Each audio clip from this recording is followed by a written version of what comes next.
किसने तुम सबको भेजा है?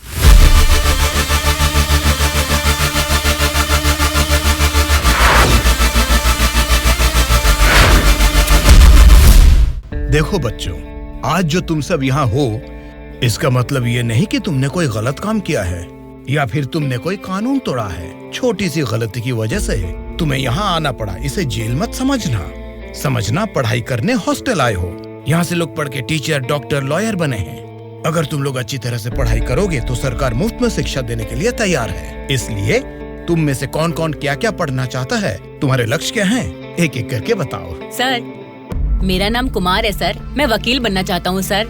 गुड। कोर्ट में इंसाफ के लिए लड़ सकते हो तो जज भी जरूर बन सकते हो। समझ गया बेटा? बैठ जाओ। सर, मेरा नाम श्रावण है सर, मैं पुलिस वाला बनना चाहता हूँ। पुलिस बनने के लिए 10वीं भी काफी है, तो वहीं डिग्री पास करके आईपीएस के लिए प्रिपेयर होके तुम एसपी भी बन सकते हो। ठीक है? तुम्हारा नाम क्या है बेटा? मेरा नाम सूर्या है सर। तुम फ्यूचर में क्या बनना चाहते हो? सीएम। जीएम क्या? जीएम नहीं sir, CM, chief minister. Party office से तो नहीं है। हेलो, क्या बात है सुपा राजू, ये आधी रात को मीटिंग क्यों बुलाया है? अरे आपको पता नहीं क्या, 10 दिन में इलेक्शंस का रिजल्ट्स है। सर्वे या कुछ तो आया होगा, उसे देख के मैडम को थोड़ा टेंशन आ गया होगा। वही बात है ना? वजह यही होगी सर, और क्या होगा। आधी रात को अचानक मीटिंग रख के आप सबको यहाँ बुलाने के लिए मुझे माफ कीजिए। कोई बात नहीं मैडम, आपके लिए, अपने पार्टी के लिए इतनी तकलीफ तो ले सकते हैं। वैसे इस मीटिंग में क्यों बुलाया हमें मैडम?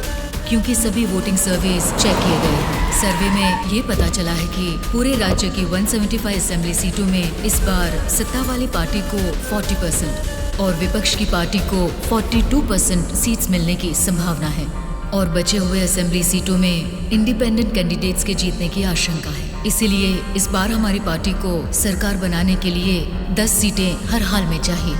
इन 10 सीटों को हमें पक्का करना होगा। इसीलिए पूरे राज्य में जितने भी जीतने वाले इंडिपेंडेंट कैंडिडेट्स खड़े होंगे, उन सबको हमारी पार्टी में शामिल करना होगा, तभी हम सरकार बना पाएंगे। अब हम सबको क्या करना होगा मैडम? आपके एक इशारे पे आपके लिए काम करने के लिए आपके पीछे 100 लोग हैं जो कुछ भी कर सकते हैं। उनको ठुकरा के इतनी भारी बारिश में अगर आप मुझे ढूंढते हुए आए हैं तो मैं समझ सकता हूँ मैटर कितना सीरियस है। बोलिए बादशाह, आपके लिए क्या कर सकता है?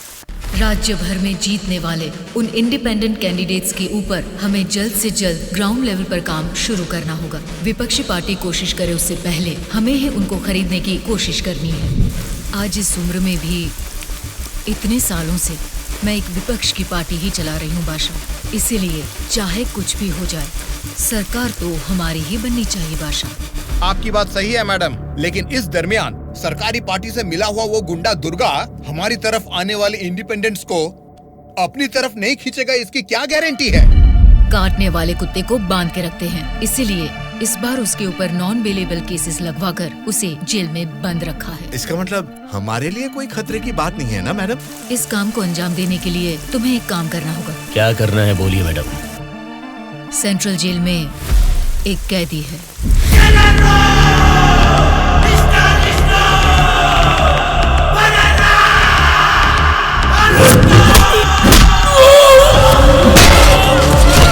आठ 10 आदमियों को जेल भेजकर उसे मरवाना होगा।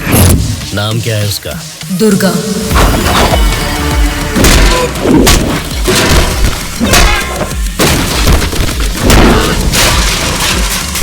He is the most dangerous animal.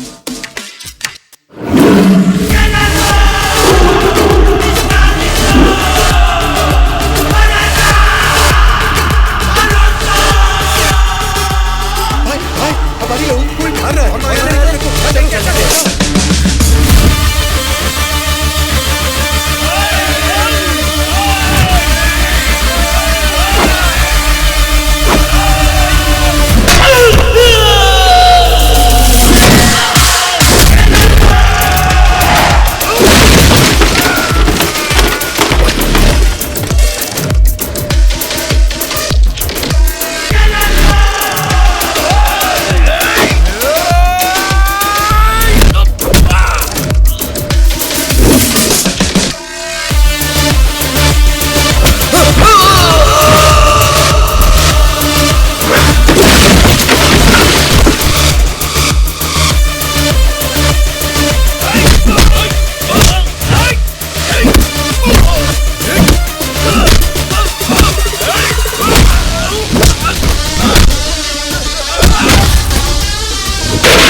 आप उसे मुझ पे छोड़ दीजिए मैडम, मैं देख लूंगा। ये जेल है, कोई पबजी खेलने का ग्राउंड नहीं, समझ गया? बोल क्यों नहीं रहा है? क्यों मारा उन लोगों को? नजरें नीची करो। कायदे में रहोगे तो फायदे में रहोगे मुन्ना, नहीं तो मेरे बारे में तुम जानता नहीं हो, सीधे तिहाड़ जेल में फेंक दूंगा। ए, तुम लोग क्या देख रहे हो? इसे ले जाके सेल में डाल दो। जेलर साहब। क्या हुआ बादशाह, बात क्या है? मैं अपने 10 छोकरों को आपके जेल भेज रहा हूँ। इस बार किसे टपकाना है? दुर्गा नाम है उसका। दुर्गा बोले तो वो सरकारी पार्टी का आदमी है ना? हाँ साहब, वही है। उसको उड़ाने के लिए अपोजिशन वालों से कितना लिया है और उसमें मेरा कमीशन कितना है? हमेशा की तरह आपके अकाउंट में ट्रांसफर हो जाएगा। स्टेट में इस बार भी हमारी सत्ता आने वाली है, इसलिए कल मेरे फार्म हाउस पर आप सबके लिए एक पार्टी रखी है। Hello sir, CM sir. Central jail से जेलर मधुसूदन बोल रहा हूँ सर। आपको एक खास बात बताने के लिए ही मैंने फोन किया। क्या बात है, बोलो। जेल में आए हुए आपके लोगों को मारने के लिए अपोजिशन वालों ने सुपारी दिया है सर।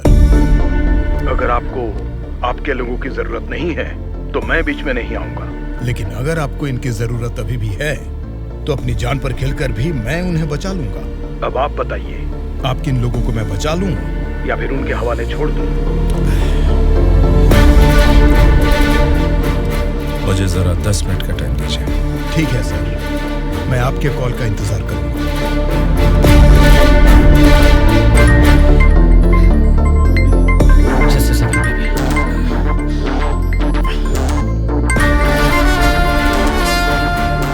हेलो मामा, बोलिए। जेल में दुर्गा को उड़ाने के लिए ऑपोजिशन वाले प्लान कर रहे हैं। वो अभी भी हमारे लिए कोई काम का है क्या? अरे मामा, अब पूरा काम उसी के हाथ में है मामा। अगर हाथ पर हाथ धरे बैठे रहे तो वो पार्टी फिर से सत्ता में आ जाएगी, तो फिर वो हमारे किस काम का रहेगा? इस बार जैसा आप सोच रहे हैं, सत्ता हमारे हाथ में नहीं है मामा। 70% उन्हीं के फेवर में है। ये बात तुझे कैसे पता? इलेक्शन सर्वे रिपोर्ट्स में वो हमसे ज्यादा स्ट्रॉन्ग है मामा। अगर वोट्स काउंटिंग में भी वो हमसे आगे निकले तो हमें कुछ और एमएलएस की जरूरत पड़ेगी मामा। अब उनको धमका के डरा के हमारी पार्टी में लाने के लिए हमारे लिए दुर्गा ही लास्ट ऑप्शन है मामा। And he is the most powerful weapon we have today. और हमारे धंधे में तो गधे को भी बाप बनाना पड़ता है। और हमें अगर गवर्नमेंट फॉर्म करना है तो किसी भी हाल में हमें दुर्गा चाहिए मामा। इलेक्शन रिजल्ट जब तक डिक्लेयर नहीं होते, जेल में मेरे आदमी का बाल भी बांका नहीं होना चाहिए। वो सब आप मुझ पर छोड़ दीजिए, मैं देख लूंगा। लेकिन आपके आदमियों को प्रोटेक्ट करना है तो बहुत बड़ा अमाउंट खर्च हो सकता है सर। वो मैं देख लूंगा। सर मेरा एक छोटा सा डाउट है सर। क्या डाउट है? आपने दुर्गा को मरवाने के लिए पैसे लिए थे ना, अब बचाने के लिए पैसे ले रहे हैं। ये बात मेरे पल्ले नहीं पड़ी सर, मुझे थोड़ा कंफ्यूजन हो रहा है। पागल कहीं। इसी को अंग्रेजी में पॉलिटिक्स बोलते हैं और हमारी भाषा में बोलते हैं राजनीति, समझे?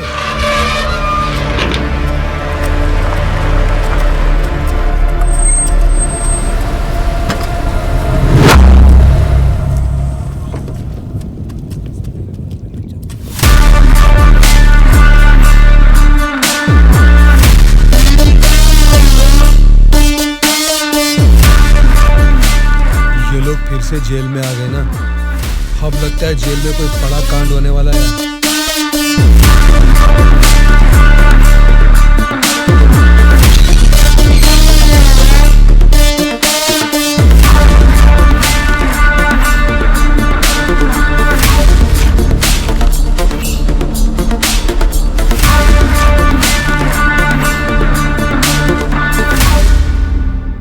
उसे कब मारने का सोचा है? हो सके तो आज ही। आज छोड़ देना, कल विजिटिंग आवर्स है, मुमकिन नहीं होगा। परसों मारने का प्लान बनाओ। ठीक है फिर, लेकिन एक बात अच्छी तरह से समझ लो, दुर्गा को मारने के लिए मैं तुम लोगों को आधे घंटे का टाइम दे सकता हूँ। आधे घंटे में ही काम निपटाना होगा, और अगर नहीं मार सके तो उसे दोबारा मारने का मौका नहीं मिलेगा। जाओ।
बहरा है क्या?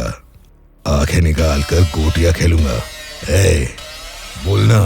तेरे से बात करे ला रे, समझ में नहीं आता भाई क्या बोल रहा है।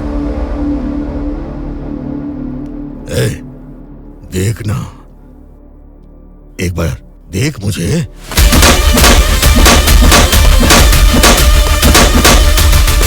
मेरे बारे में तुम जानता नहीं हो, सीधे तिहाड़ जेल में फेंक दूंगा।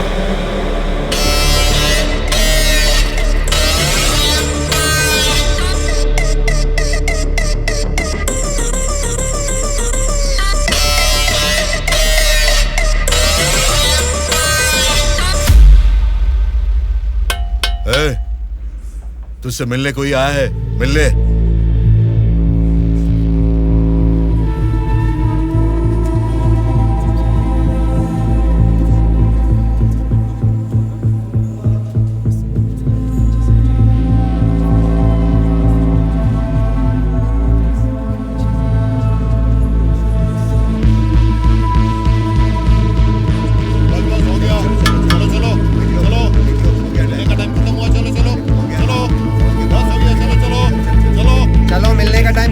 चलो निकलो यहाँ से, चलो टाइम हो गया। चल शिवा तू निकल, मैं बाद में। ध्यान रख अपना।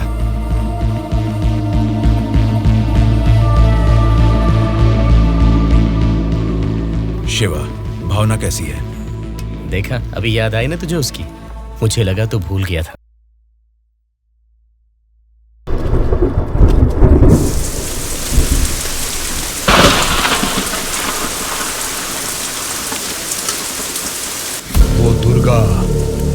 वॉशिंग एरिया में है, बिना गड़बड़ किए उसे टपका देना।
इनको इनके सेल में डाल दो।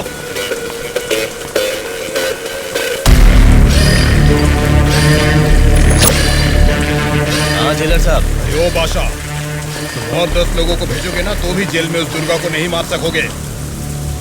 क्या हुआ जेलर साहब? क्या हुआ है? तुमने जिन 10 लोगों को भेजा उन्हें उसने कुत्ते की तरह पीटा। मुझे तो लगता नहीं है उनमें से एक भी जिंदा बचेगा। आइंदा जेल के अंदर ऐसी बचकानी हरकत मत करना। जेल के बाहर ही निपटाओ। प्लानिंग जेल के बाहर करो। रखो फोन।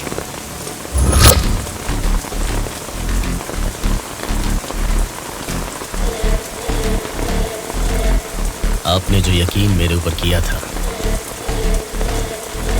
मैं उससे निभा नहीं पाया मैडम।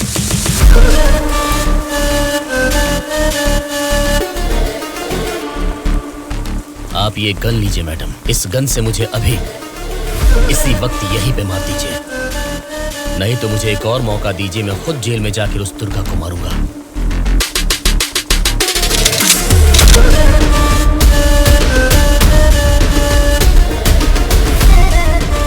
अगले हफ्ते इलेक्शन के रिजल्ट आने वाले हैं।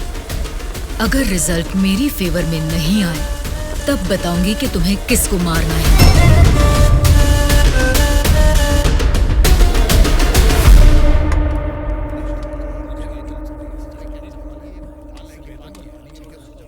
मेरा नाम दुर्गा है। सूर्या। कल मुझे बचाने के लिए थैंक्स।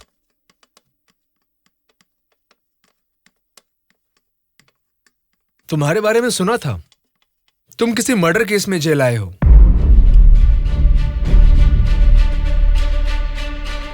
सूर्या, अगर तुम मेरे साथ काम करना चाहते हो तो कहो, मैं तुम्हें इस जेल से बाहर निकाल सकता हूं और तुम्हारे ऊपर जितने केसेस हैं वो सब मिटा सकता हूं। वो कैसे? मेरी सरकार में अच्छी जान पहचान है। अगर तुम हमारे साथ काम करना चाहते हो तो कहो, हमारी पार्टी सत्ता में आते ही तुम्हारे ऊपर से सारे केसेस हटवा दूंगा। तुम सच में मेरे ऊपर से वो केस निकलवा दोगे तो मैं तुम्हारे साथ मिलकर कुछ भी करने के लिए रेडी हूं। तो आज से हम दोनों फ्रेंड्स।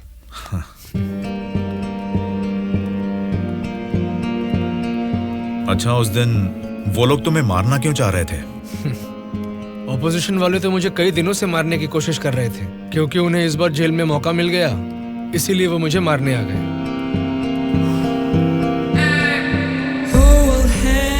अगर उस दिन वो लोग तुम्हें मार देते तो?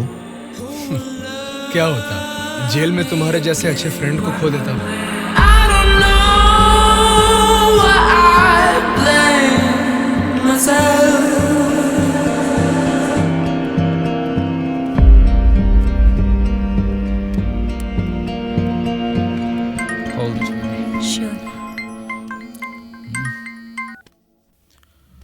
हेलो, मैं दुर्गा बोल रहा हूँ।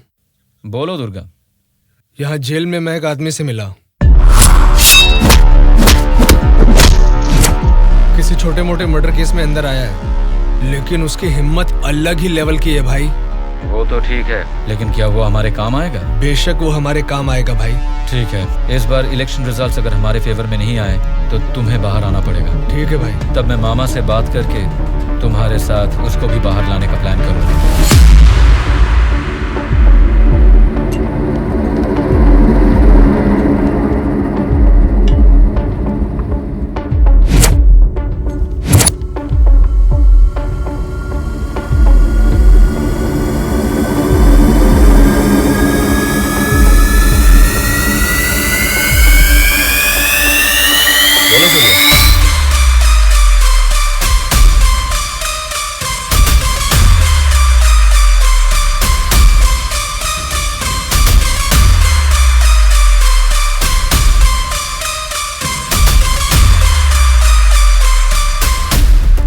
देखो सूर्या, ये सोसाइटी नहीं बदलेगी, ना ही जनता।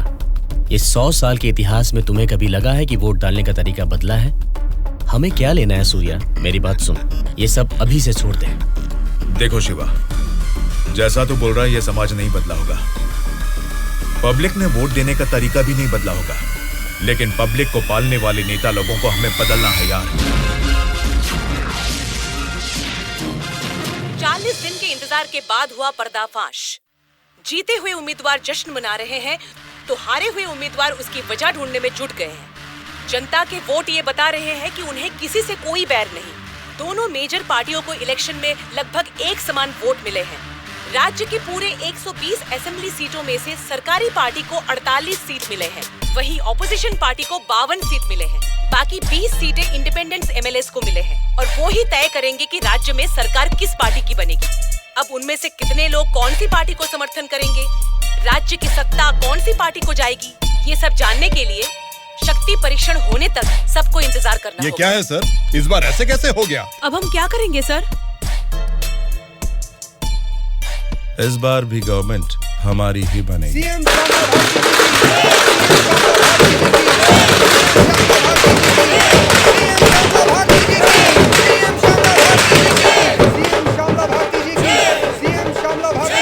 मैडम, इस बार सरकारी पार्टी से आपकी पार्टी लीड में है। इस बारे में आपका क्या कहना है?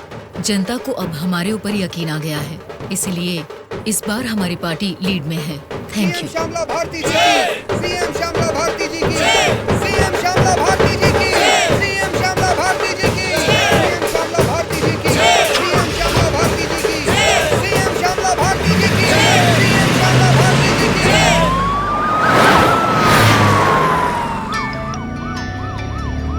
मैडम, सीएम राम मोहन राव जी का फोन आया है। बोलिए एक्स सीएम राम मोहन राव जी, कैसे लगे आपको इस बार के इलेक्शन के नतीजे? इस बार 4 सीट आपको ज्यादा मिली है, ऐसा सोचकर ये मत समझिए कि जीत आपकी हुई है। मिस श्यामला भारती जी, आपको सरकार बनाने के लिए आपकी पार्टी का और 10 एमएलए की जरूरत है। अगर 10 एमएलए को खरीद लिया तो भी 10 दिन के अंदर शक्ति परीक्षण के लिए उनका वहाँ होना बहुत जरूरी है। तो जाहिर है कि आपकी पार्टी को मेरी पार्टी से भले 4 सीटें ज्यादा आई है या मेरी पार्टी को 4 सीटें कम आई है, तो भी आखिर में असेंबली में आपकी जगह हमेशा की तरह विपक्ष में ही रहेगी। ये बात मत भूलिएगा मिस श्यामला भारती जी। ठीक है राम मोहन राव जी, इस बार संसद में हम विपक्ष में रहेंगे या आप विपक्ष में रहेंगे, देखते हैं। Good luck.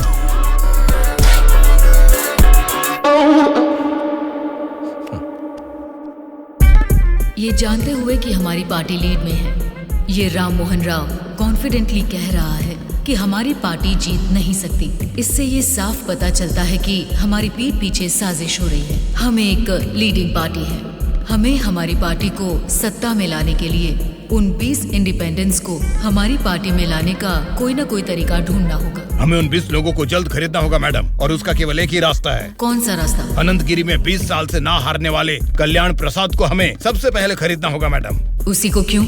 वही किंग मेकर है मैडम। जितने भी 20 इंडिपेंडेंट उम्मीदवार है वो सब उसी के हाथ में रहते हैं। तो फिर जल्द से जल्द बुलवाइए उसे। कल्याण प्रसाद को फोन करके कहो कि तुरंत मेरे फार्म हाउस पर आकर मुझसे मिले। ओके? ठीक है सर।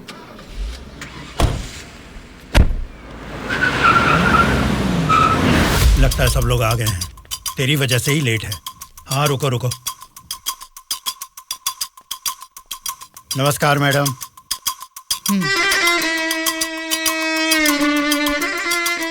मैडम, डायरेक्टली पॉइंट पर बात करेंगे, इससे दोनों का टाइम बचेगा। मैं भी सीधे पॉइंट पर आकर बात करूंगी। आपके 20 एमएलए को हमारी पार्टी को समर्थन देना होगा। इसके लिए आपके एक एक एमएलए की कीमत बताइए। एक एक एमएलए ने अपने मतदान क्षेत्र में जीतने के लिए तकरीबन 50 करोड़ रुपए खर्च किए हैं। एक एक एमएलए को 100 करोड़ दे दीजिए। क्या मतलब? एक एक एमएलए को 100 करोड़?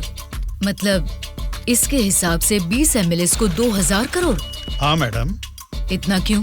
मार्केट में आजकल रेट बहुत बढ़ गए मैडम। एक जमाने में खाना पकाने का तेल 100 रुपए लीटर मिलता था और अब 230 रुपए हो गया है। फिर भी लोग खरीद रहे हैं ना। वैसे जनता के बारे में हम कुछ सोच रहे हैं क्या? नहीं ना। इसीलिए जैसे चीजों के दाम बढ़ गए हैं, वोटर्स ने भी अपने रेट बढ़ा दिए हैं मैडम। एक टाइम पे 1000 रुपए में मिलने वाले वोट अब 5000 में मिलते हैं। यहाँ कोई भी कैंडिडेट को देख के वोट नहीं डालता मैडम, वो वोट डालता है कैश देखकर ही। मतलब आपके एमएलए को हमारी पार्टी को समर्थन देना है तो आपको 2000 करोड़ देने होंगे, सही कहा? 2000 करोड़ नहीं मैडम। तो फिर? 2500 करोड़। मतलब 2500 करोड़ रुपए। यस। वो 500 करोड़ किसके लिए? वो मेरा कमीशन है मैडम। आपका कमीशन 500 करोड़ है? जी मैडम, मैं आपको कोई प्याज टमाटर थोड़ी ना बेच रहा हूँ। इस राज्य की सत्ता 5 साल के लिए दे रहा हूँ आपको। इसके बदले में एक छोटी सी 500 करोड़ की रकम कमीशन लेने में कोई गलती नहीं है madam.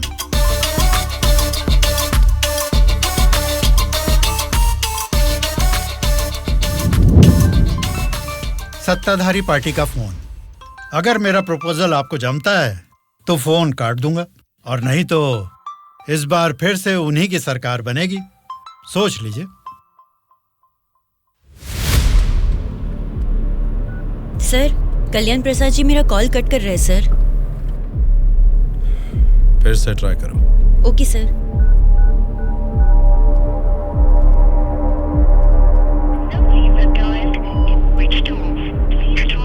Sir, phone switch off आ रहा है सर। ठीक है, उसे वॉइस मैसेज भेज दो। Okay sure sir. आपने 2500 करोड़ मांगे जो मैं दे रही हूँ। कोई गलती नहीं होनी चाहिए। शक्ति परीक्षण वाले दिन हमारे 20 एमएलए आपके पीछे दुम हिलाते हुए चलेंगे। आप जहाँ साइन करवाएंगी वहाँ करेंगे। अब आप सीएम पद की शपथ लेने के लिए तैयारी कीजिए मैडम। लेकिन उसके पहले हमें एक काम करना है। वो क्या है मैडम? आपने मुझसे हाथ मिला लिया है, ये खबर राम मोहन राव को जरूर पता चल जाएगी। हमें हमारे एमएलएस को सेफ रखना होगा। इसलिए उन सभी एमएलएस को राम मोहन राव से सेफ रखने के लिए मैंने बेंगलुरु में एक स्टार होटल पूरा बुक कर लिया है। शक्ति परीक्षण होने तक वो सारे उधर ही रहेंगे। आपके एमएलएस के साथ हमारे एमएलएस को भी मिलाकर उधर भेजेंगे तो वो सब साथ में वहाँ सेफ रहेंगे। आपकी बात सही है मैडम, पर उस राम मोहन राव के डर से सिटी से इतनी दूर बेंगलुरु में एमएलएस को रखने की जरूरत नहीं है मैडम। वो क्या है ना, शहर के बीचों बीच मेरे कंट्रोल में एक जगह है जिसके बारे में किसी को नहीं पता। ये 10 दिन हम अपने एमएलएस को वहीं छिपाएंगे तो टाइम भी सेव होगा और अपने लोग अपने ही साथ हैं, ये भरोसा भी रहेगा। लेकिन उतनी सेफ प्लेस इस सिटी में कहाँ है? सॉरी मैडम, शक्ति परीक्षण होने तक उस जगह के बारे में मैं आपको भी नहीं बताऊंगा। ठीक है, फिर आपके एमएलएस के साथ हमारे एमएलएस को भी आपकी बताई हुई जगह पर भेजूंगी। देखना कोई भूल ना हो। Okay madam. सत्या। हाँ सर। सर, श्यामला भारती जी ने कल्याण प्रसाद जी को 2500 करोड़ में खरीद लिया। अब हमारी हालत क्या होगी सर? हमारी सरकार गिर गई क्या? सर, इलेक्शन में मैंने 100 करोड़ खर्च किया, अब मेरा क्या होगा सर? बताइए सर। क्या होगा? बस चुप हो जाओ। परेशान होने की जरूरत नहीं है। शक्ति परीक्षण में अभी टाइम है। मैं जानता हूं मुझे क्या करना है। आपकी बात मुझे समझ आ गई। अभी मुझे क्या करना है बोलिए। अनऑफिशियली किसी भी हालत में दुर्गा मुझे जेल से बाहर चाहिए, चाहे जितने भी पैसे लग जाएं। तुरंत जेलर से बात करके काम को अंजाम दो। ठीक है मामा, पर एक रिक्वेस्ट है। बोलो क्या है? दुर्गा के साथ एक और आदमी को जेल से बाहर निकलवाना है मामा। कौन है वो? उसका नाम है सूर्या। उसकी गट्स, उसकी हिम्मत, वो अलग ही लेवल की है। हो सकता है, लेकिन किसी भी अनजान आदमी के ऊपर इस तरह से आंख मूंद कर भरोसा कैसे कर सकते? ये स्टेट गवर्नमेंट का मामला है। अगर कुछ गलत हो गया तो मेरा पूरा पॉलिटिकल करियर खत्म हो जाएगा। मेरा यकीन कीजिए मामा, हमारे गवर्नमेंट को गिरने से बचाने के लिए इस ऑपरेशन में दुर्गा से ज्यादा वो ही एक्टिवली काम करेगा। ठीक है, अगर तुम उसकी इतनी तारीफ कर रहे हो तो काम खत्म हो तो इन दोनों को फिर से जेल में डाल दूंगा। मैं भी उससे जरूर मिलना चाहूंगा।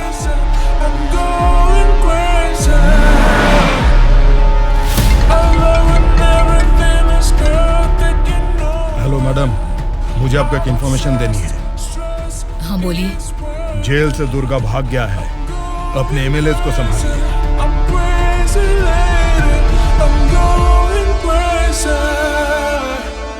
इनको अभी छोड़ के आपने वो पार्टी को इन्फॉर्मेशन क्यों दे दिया सर? वो लोग आपस में लड़के मरेंगे तो ही ना हम जैसे लोग सेफ रहेंगे।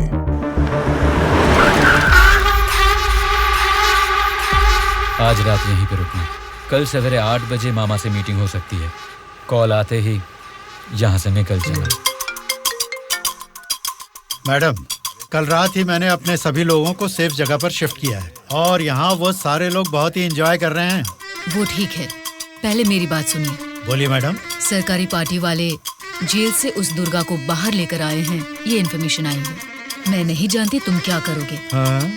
लेकिन हमारे सभी एमएलए सेफ रहने चाहिए। मैडम, दुर्गा जैसे 10 लोग भी जेल से बाहर आ जाए ना, तो भी हमारे एमएलए कहाँ है पता लगाना मुश्किल है। फिर भी सामने वाली पार्टी प्लान कर रही है, तो इसका मतलब हमें संभल के रहना है। आप टेंशन मत लीजिए, शक्ति परीक्षण होने तक उनको ही नहीं, आपको भी आपके एमएलए कहाँ है पता नहीं चलेगा। ऐसा प्लान किया है। ठीक है, जो भी करो संभाल कर। इलेक्शन रिजल्ट के बारे में इस बार भी मेरा अंदाजा गलत निकला। लगता है सत्ता हाथ से जाने वाली है। तुम दोनों को क्या करना है ये तुम सोचो, चाहे जितने पैसे खर्च हो जाएं। लेकिन उस श्यामला ने जिन 20 इंडिपेंडेंट एमएलएस को खरीदा है वो किसी भी तरह मुझे चाहिए। तुम लोगों का क्या प्लान है, बताओ क्या करोगे? उन सबको किडनैप करेंगे सर। किडनैप? हाँ सर। 20 एमएलएस को किडनैप करना तुम्हें स्कूल के बच्चों को किडनैप करने के जैसा लग रहा है क्या? 20 एमएलएस नहीं सर, ऑपोजिशन एमआईयू को मिलाकर पूरे 72 एमएलएस हैं सर। क्या 72 लोग? आपकी पार्टी से जीते हुए 48 एमएलएस के साथ पूरे 120 एमएलएस को आपके बेंगलुरु वाले फार्म हाउस में बिना बंदी बनाए इस बार आप सीएम नहीं बन सकते हैं सर। ऑपोजिशन एमएलएस तक तो ठीक है, लेकिन हमारे एमएलएस क्यों? वो तो हमारे ही लोग हैं ना। राजनीति में सब कुछ हो सकता है सर, सब कुछ जायज है। सत्ता का पलड़ा जिस तरफ है वो उस तरफ चले जाएंगे। यहां जीतने से ज्यादा सत्ता जरूरी है सर। अभी की सिचुएशन में अपने एमएलएस को हमें ही बचाना है सर, इसलिए हमें उनके साथ हमारे एमएलएस को भी बंदी बनाना ही होगा सर। तुम्हारा प्लान सुनने में तो ठीक ही लग रहा है, लेकिन ऑपोजिशन एमएलएस को किडनैप कैसे करोगे? यह मुमकिन है क्या? सत्ता की जंग हर कोई जीतना चाहता है, पर जीत सिर्फ एक की ही होती है और उसी को वीर कहते हैं। मैंने आपको जिसके बारे में बताया था ये वही है सर। तो जरा बताओ कि शुभ काम का मुहूर्त कब है? इस शुक्रवार को ही आपके सभी एमएलएस को बस में बिठा के दुर्गा को सौंप दीजिए। दुर्गा उनको बेंगलुरु हाईवे के एक ढाबे पर लेकर आएगा। इसी बीच ऑपोजिशन के सभी एमएलएस को किडनैप करके लाने का जिम्मा मेरा होगा। गुड। तुम्हारे प्लान के साथ तुम्हारा कॉन्फिडेंस भी मुझे अच्छा लगा।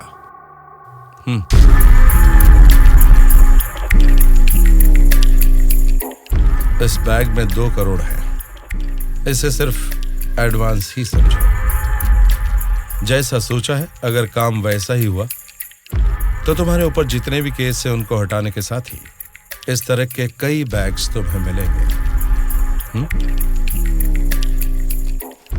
इस बार भी आप ही सीएम पद की शपथ लेंगे, उसके लिए तैयार रहिए।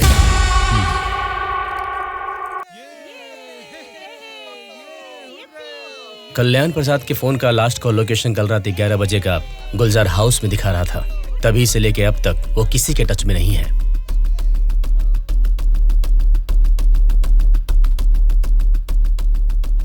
तो फिर वो पक्का गुलजार हाउस में ही है। हाँ बोलो। मैडम, आपके लिए एक बैड न्यूज है। गुलजार हाउस में ठहरे हुए आपके सभी एमएलएस को सत्ता वाली पार्टी के लोग किडनैप करने की कोशिश कर रहे हैं। आप फौरन उनको वहां से कहीं और शिफ्ट करवाइए, नहीं तो सीएम नहीं बन पाएंगी। लेकिन तुम कौन हो? आपका हितैषी हूं।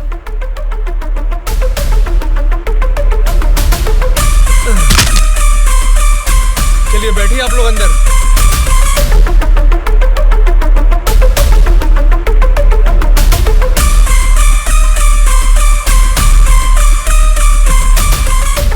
बोलिए मैडम। कहाँ हैं आप? मैं नहीं बता सकता। मैं सीरियसली कुछ पूछ रही हूँ, उसका सीधा जवाब दीजिए। मैं भी सीरियसली ही बोल रहा हूँ मैडम, नहीं बता सकता। आप सब गुलजार हाउस में हैं, ये बात मैं अच्छी तरह से जानती हूँ। वो कैसे मैडम? गूगल मैप पे भी सर्च करने पर इस जगह के बारे में किसी को पता नहीं चलता। सिर्फ मुझे ही नहीं बल्कि सरकारी पार्टी वालों को भी पता है कि आप सब कहाँ छुपे हो।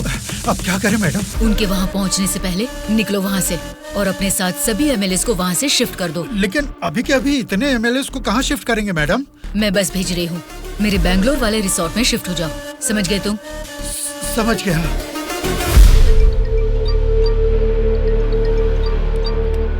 जी मैडम। बादशाह, तुम्हें मेरा एक काम करना होगा। बोलिए मैडम। हमारे सभी एमएलएस को हम अर्जेंटली एक बस से बैंगलोर रिसोर्ट में शिफ्ट कर रहे हैं। हमारी बस सेफली बैंगलोर पहुंचे तब तक तुम्हें उसे फॉलो करना है। ठीक है मैडम। तुरंत अपने आदमियों के साथ बैंगलोर हाईवे पर वेट करो।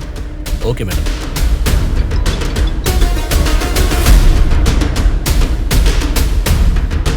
हेलो मैडम, मैं ट्रैवल एजेंसी का बस ड्राइवर बोल रहा हूँ मैडम। कहाँ पहुँचे तुम? मैं बिल्कुल सही लोकेशन में पहुँच गया हूँ मैडम। ठीक है, हमारे लोग वहाँ आएंगे, वेट करो। ठीक है मैडम।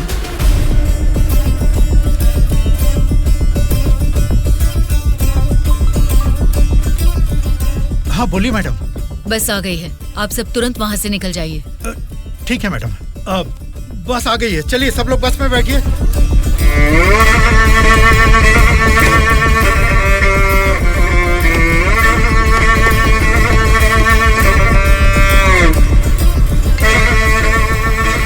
मैडम सब लोग बस पे चढ़ गए मैडम। अभी निकल सकते हैं क्या मैडम?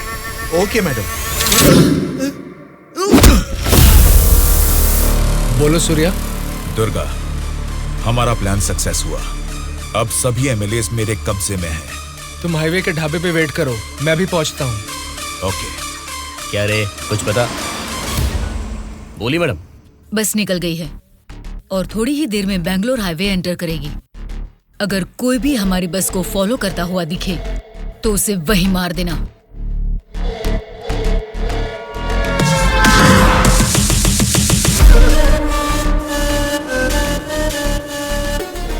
मैडम, हमारे एमएलएस की बस अभी सामने से क्रॉस हो गई है। तुम ध्यान से हमारी बस को फॉलो करना, ठीक है? ठीक है मैडम। ए चलो रे।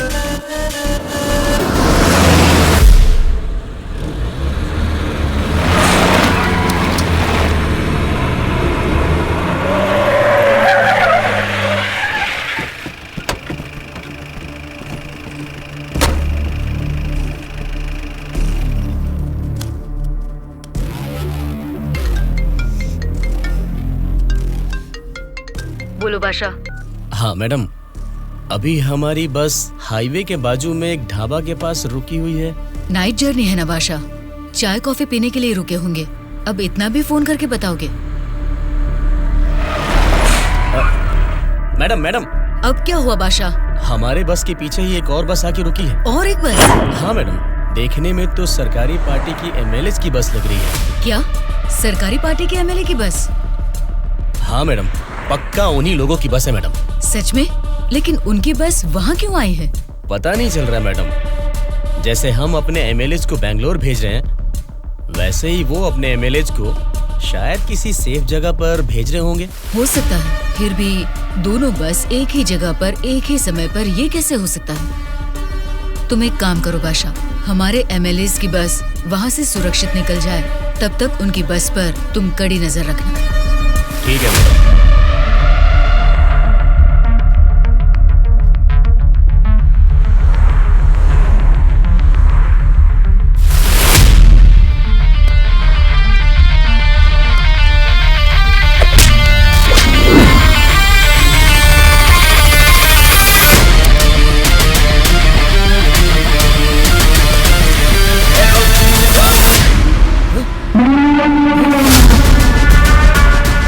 बोलो बादशाह। हमारे बस ड्राइवर ने सरकारी पार्टी के बस ड्राइवर दुर्गा को मार के उनकी बस को भी हमारे बस ड्राइवर ही ड्राइव करके ले जा रहे हैं मैडम।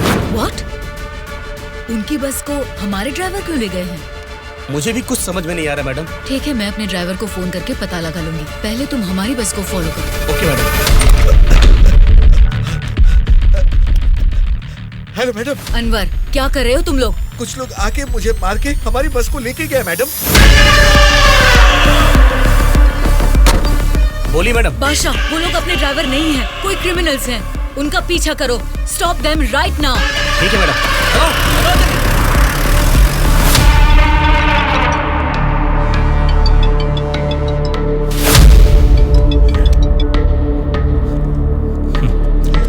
बोलिए श्यामला जी, इस वक्त कैसे याद किया? बड़े रिलैक्स्ड मूड में लग रहे हैं आप। एक शॉकिंग न्यूज सुनाऊं आपको? बताइए, क्या है वो? अभी तक मैंने सोचा कि संसद में आपके और मेरे बीच में स्पर्धा है, लेकिन हमारी इस स्पर्धा में किसी तीसरे ने एंट्री ली है। उसने क्या किया है अगर ये आपको बताऊंगी तो बहुत बड़ा झटका लगेगा। वो तीसरा कौन है और उसने क्या किया है ये आप बताएंगी, तभी तो पता चलेगा कि मुझे बड़ा झटका लगेगा या नहीं। जेल में से आपने एक जानवर को बाहर निकलवाया मिस्टर राव। उस जानवर को मारकर उस तीसरे ने हमारे एमएलएस के साथ आपके एमएलएस को भी किडनैप करके वहाँ से भाग गया है मिस्टर राव। अगर मुझे पता चला कि उस तीसरे और आपके बीच में कुछ कनेक्शन है तो मेरी एक बात याद रखना, आपका पॉलिटिकल करियर मैं पूरी तरह से बर्बाद कर दूंगी मिस्टर राम मोहन राव।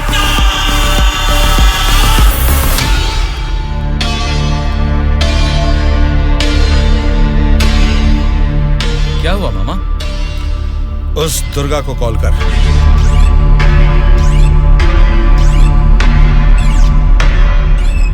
वो फोन नहीं उठा रहा है। उसके फ्रेंड को कॉल कर।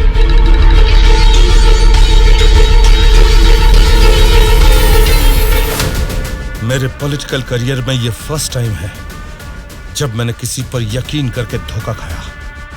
बोल कौन है रे तू? बोला था ना, ये सत्ता की जंग हर कोई जीतना चाहता है, लेकिन किसी एक को ही जीत मिलती है, उसी को वीर कहते हैं। अब वो जंग शुरू हो चुकी है। वीर कौन है और वो जंग किस मकसद से कर रहा है, आगे आगे तुमको सब समझ में आएगा। तब तक के लिए वेट एंड सी।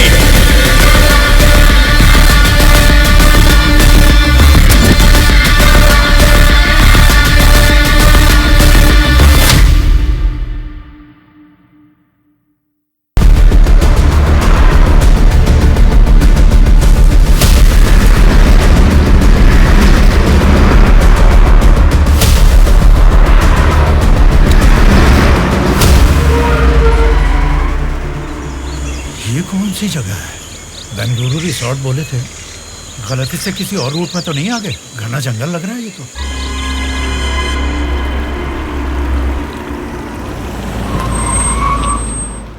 सर वो क्या है कि तुम पर भरोसा करके काम सौंप दिया, इसके लिए तो मुझे खुद को जूते मारने चाहिए।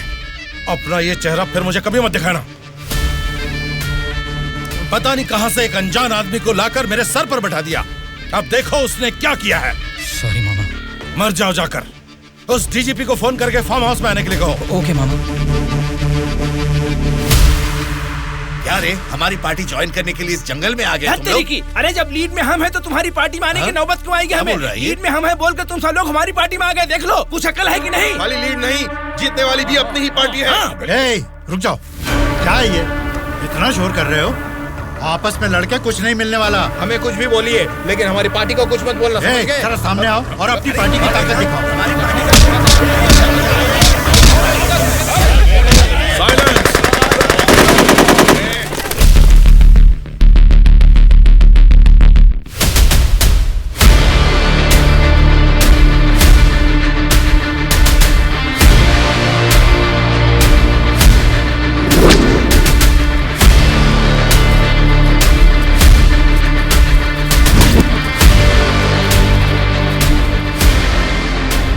क्या सोच रहे हो?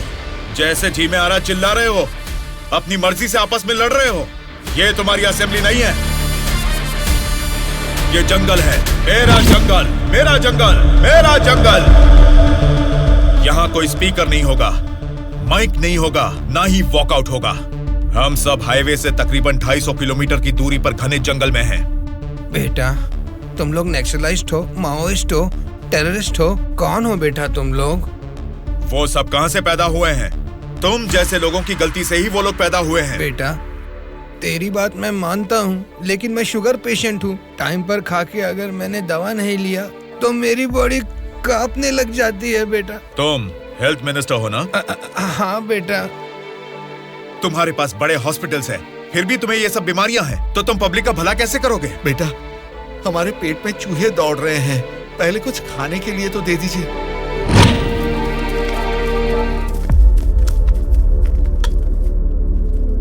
ये क्या खाना है? ये तो जेल के खाने से भी बदतर है। क्यों रे?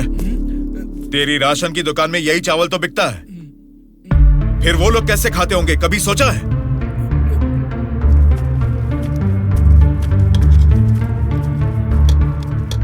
बस बेटा बस, चावल खाने में कमी ही करनी चाहिए, ज्यादा नहीं खाना चाहिए। अच्छा, तो फिर इतनी जायदाद कैसे बना ली? उसमें भी तो कमी कर सकते थे, पर उसमें तो करोगे नहीं। देखो बेटा, तुम्हारी बातें और करतूतें तो कमाल की हैं, लेकिन कमी है तो बस चेहरा नहीं दिखाया तुमने, जरा वो भी दिखा दो। तुझसे देखा नहीं जाएगा। बाप रे, इतना डरावना है तुम्हारा चेहरा? तो फिर देखो। हाँ तो फिर दिखाओ ना।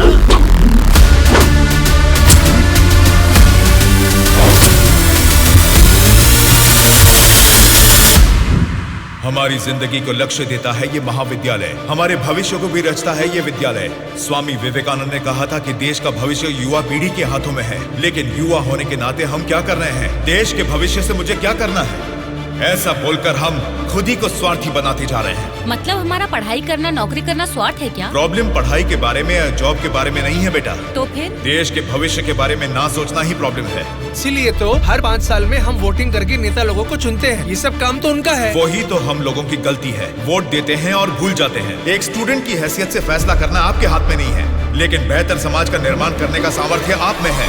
उन लोगों को खड़ा करके पूछने का हक भी आपको है। जब आप लोग ऐसा करेंगे तब स्वामी विवेकानंद की बात सच होगी कि देश का भविष्य युवाओं के हाथों में है। जाल खरीदने के लिए पैसे देंगे, नाव खरीदने के लिए लोन देंगे। तुमसे यही वादा इलेक्शन से पहले किया गया था ना, लेकिन अब सत्ता में आकर 4 साल होने के बाद भी एक भी वादा पूरा नहीं किया। इसको आप कब तक सहेंगे और कितने दिन भुगतेंगे? इन एमएलएस को जीतने दीजिए और सवाल कीजिए।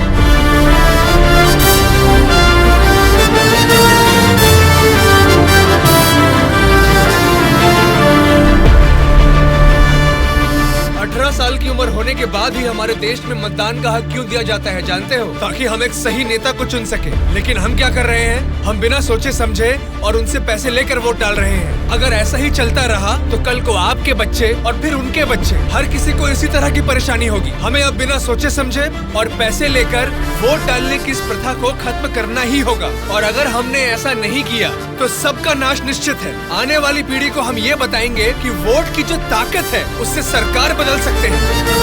जनता की सच्चाई। स्टूडेंट सर, आजकल जनता के सामने समाज के बदलाव की बातें करते रहते हैं सर। आजकल ये फैशन हो गया है सर। ठीक है। हाँ? उसके भाषण की वजह से अपनी इमेज डैमेज नहीं होनी चाहिए। सर, हमें उनकी परवाह नहीं करनी चाहिए, वो लोग कुछ प्रॉब्लम नहीं करेंगे सर। अपने किसी आदमी को बोलो इन पर जरा नजर बनाए रखे। Okay sir. दिल्ली से आते ही इनके बारे में कुछ करेंगे। क्या बताऊं बेटा, इस गांव की समस्या वैसे की वैसी ही है। हमारी समस्याओं को सुनने के लिए कोई वार्ड मेंबर नहीं आता है। सरपंच को तो दिखा ही नहीं, कॉर्पोरेटर काम नहीं करता, और एमएलए के लिए क्या बताऊं, 4 साल पहले हमने उनको जिताया, वो तो ऐसे गायब हुए जैसे गधे के सर से सिंह। उनसे मिलने जाओ तो लात मार के भगा देते हैं।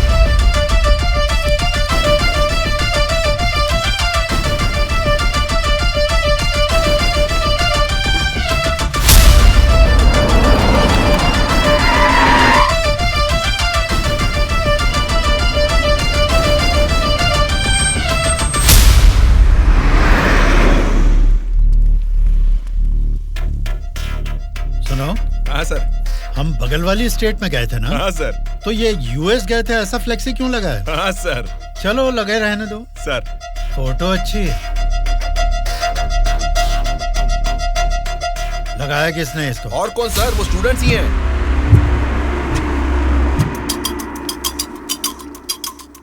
इन पोस्टर्स को देखकर वो एमएलए पक्का रिएक्ट करेगा। रिएक्ट तो करेगा, पर कैसे रिएक्ट करेगा वो पता नहीं चल रहा।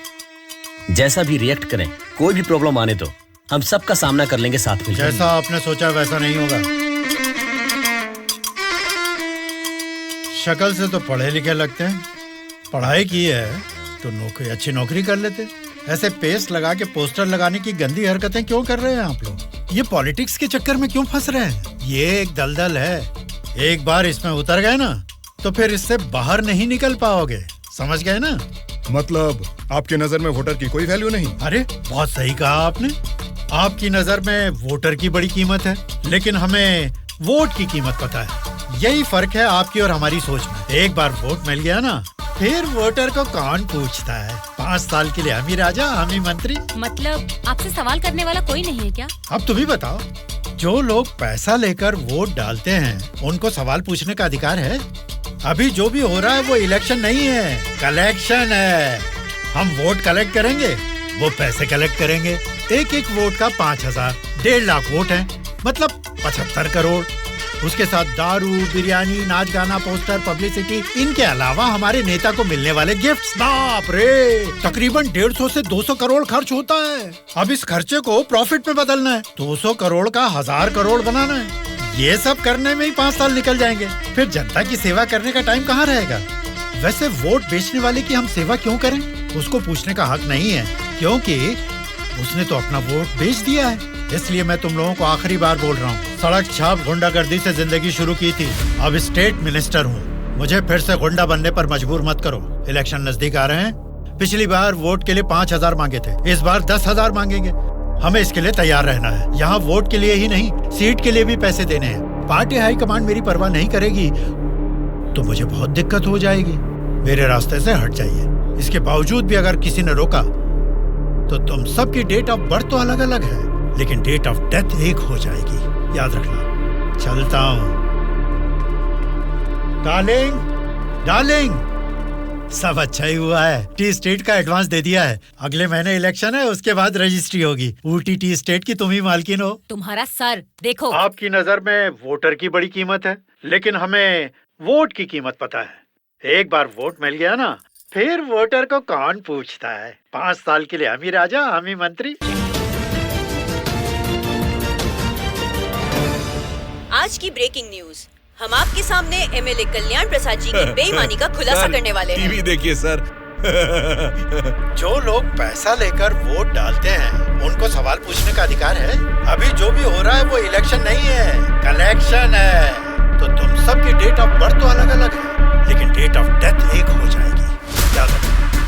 खुद कल्याण प्रसाद जी के मुंह से ये बातें सुनने के बाद उन्हें मिनिस्टर के पद से ही नहीं, बल्कि पार्टी के हाई कमांड ने उन्हें पार्टी से भी सस्पेंड कर दिया है। आपको बिना बताए पद से निकाल दिया, ये तो नाइंसाफी है सर। क्या नाइंसाफी है रे? हाँ, मैं एक बड़ा बदमाश हूँ, ऐसा ही बोलकर इन्होंने वीडियो में मान लिया। सब लफंगे लोगों के ये बड़े नेता हैं। लो खाओ, सब ठूसो। और काम भी क्या है? खाना और सोते रहना, और बचा ही क्या है? बाप रे बाप, कितने सपने दिखाए थे। ऊटी में टी स्टेट लूंगा, कर्नाटक में कॉफी स्टेट लूंगा, अगली इलेक्शन में जीतूंगा तो मैं होम मिनिस्टर बनूंगा, तुम होम मिनिस्टर की बीवी बनोगी, बाद में सीएम और मैं सीएम की बीवी। क्यों जी, तुम तो मुझे सीएम की बीवी बनाना चाहते थे, तुम तो खुद ही सीएम नहीं बन पाए। अभी देखो, नालायक की बीवी बनकर बैठी हूँ यहाँ पर। मैं सोच रही थी सीएम की बीवी बनने के लिए क्या करना पड़ेगा। देखते क्या हो जी, बताओ ना क्या करना है। बहुत बोल चुके हो, आप जाओ।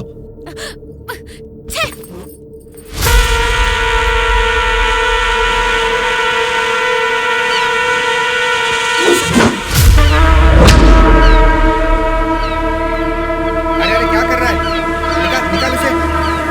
माफ कीजिए सर, अपने लोग हैं, मछली पकड़ना सीख रहे हैं। गलती से आपके ऊपर गिर गया, आप जाइए सर।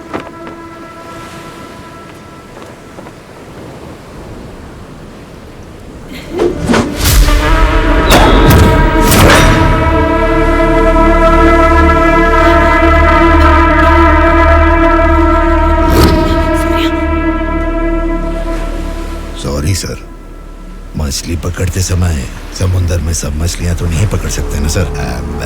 हमारे हाथ में आई हुई मछली पकड़ेंगे, गलत मत समझिए। अब जाइए।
किसने तुम सबको भेजा है? बता, जल्दी बता।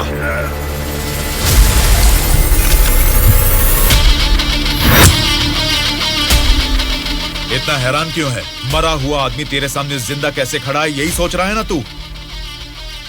मुझे मारना तेरे बस की बात नहीं है, ना ही तेरे बाप से हो पाएगा। वोट देना हर एक का हक है, उसे पैसे देकर मत खरीदो। एमएलए एक रिप्रेजेंटेटिव होता है जो लोगों की समस्याओं को सरकार के पास लेकर जाता है, बल्कि ये नहीं कि वो उस क्षेत्र का राजा बनकर बैठे। जस्ट एक कर्मचारी है। तुम सब कुछ भूल गए हो, इसलिए याद दिलाने के लिए पोस्टर्स लगाए, लेकिन तुम तो समझ ही नहीं पाए। अब तक तो तुम्हें ही बदलने के बारे में सोचा था, इस चुनाव क्षेत्र के एमएलए को बदलने के बारे में नहीं। लेकिन अब बदलूंगा। अगले इलेक्शन में चुनाव के लिए रेडी हो जाओ। अब की बार कलेक्शन नहीं, इलेक्शन होगा।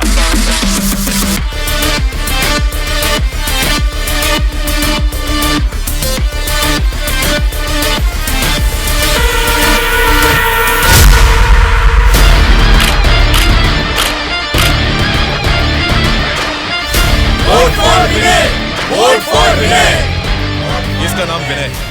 अब हमारे चुनाव क्षेत्र से इंडिपेंडेंट उम्मीदवार के रूप में कल्याण प्रसाद जी के सामने खड़ा हो रहा है। यही पैदा हुआ है, आपकी तकलीफें जानता है। पैसे देकर आपका वोट नहीं खरीदेगा, लेकिन आपके द्वारा डाले गए हर एक वोट को इंसाफ दिलाएगा। इसे जिताकर तुम सब जीतना चाहते हो, या फिर उस कल्याण प्रसाद को वोट डालकर अगले 5 साल के लिए गुलाम बनकर जीना चाहोगे?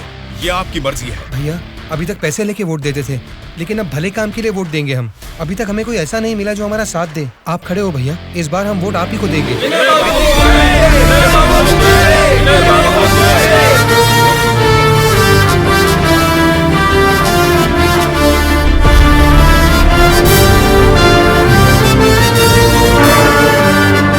ऐसा क्या? यहाँ आप लोग बैठकर ताश खेल रहे हैं और वहाँ आपके सामने दूसरा लीडर खड़ा हो रहा है। देखो, पैसे लेकर वोट डालने वाली जनता के रहते हैं, इनकी परवाह नहीं करनी है। आपका बोया हुआ पेड़ आपको ही छांव देगा। आपका डाला हुआ वोट भविष्य का फैसला करेगा। अब किसे वोट देना है, ये आप ही तय कीजिए।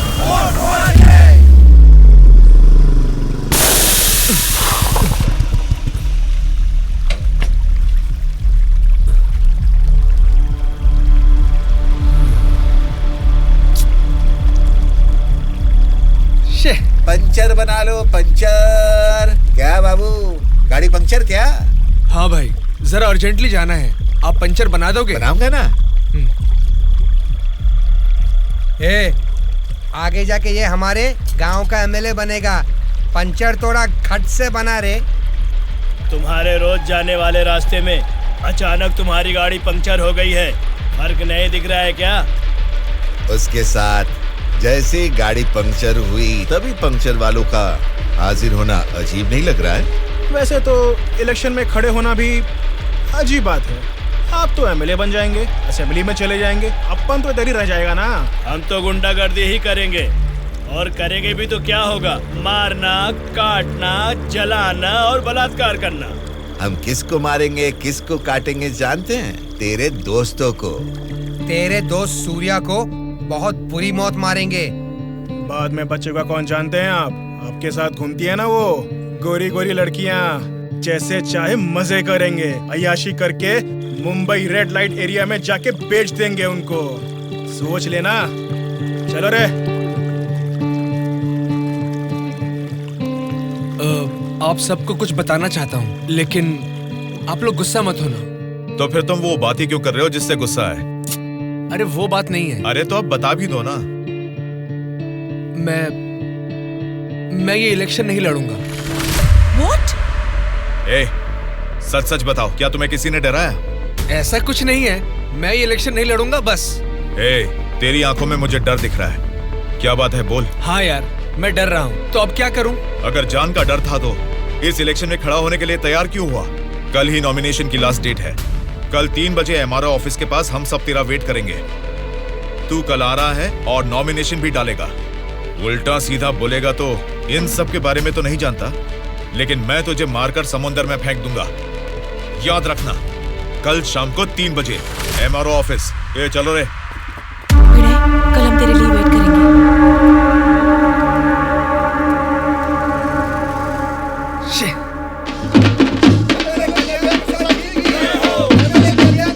पता नहीं कहाँ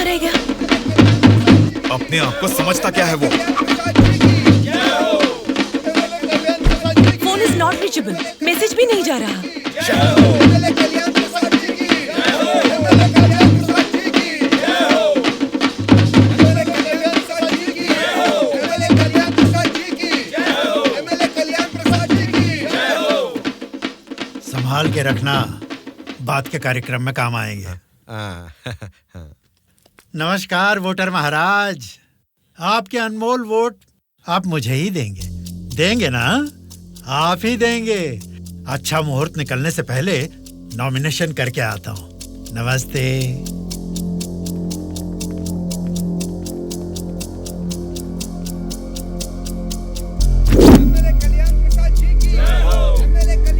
विनय को फिर से कॉल करो। इतना टाइम हो गया अभी तक नहीं आया। छोटे भाई, आपका कैंडिडेट अभी तक नहीं आया ना? राहु काल शुरू हो चुका है।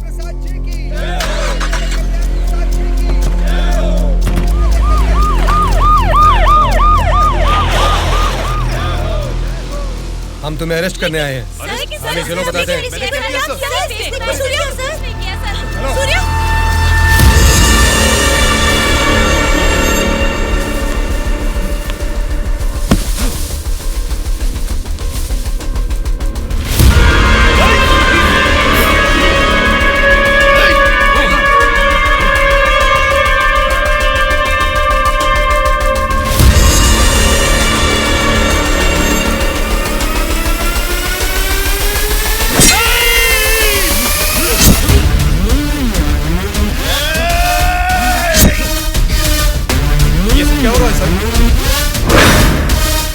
पैर रख अपना।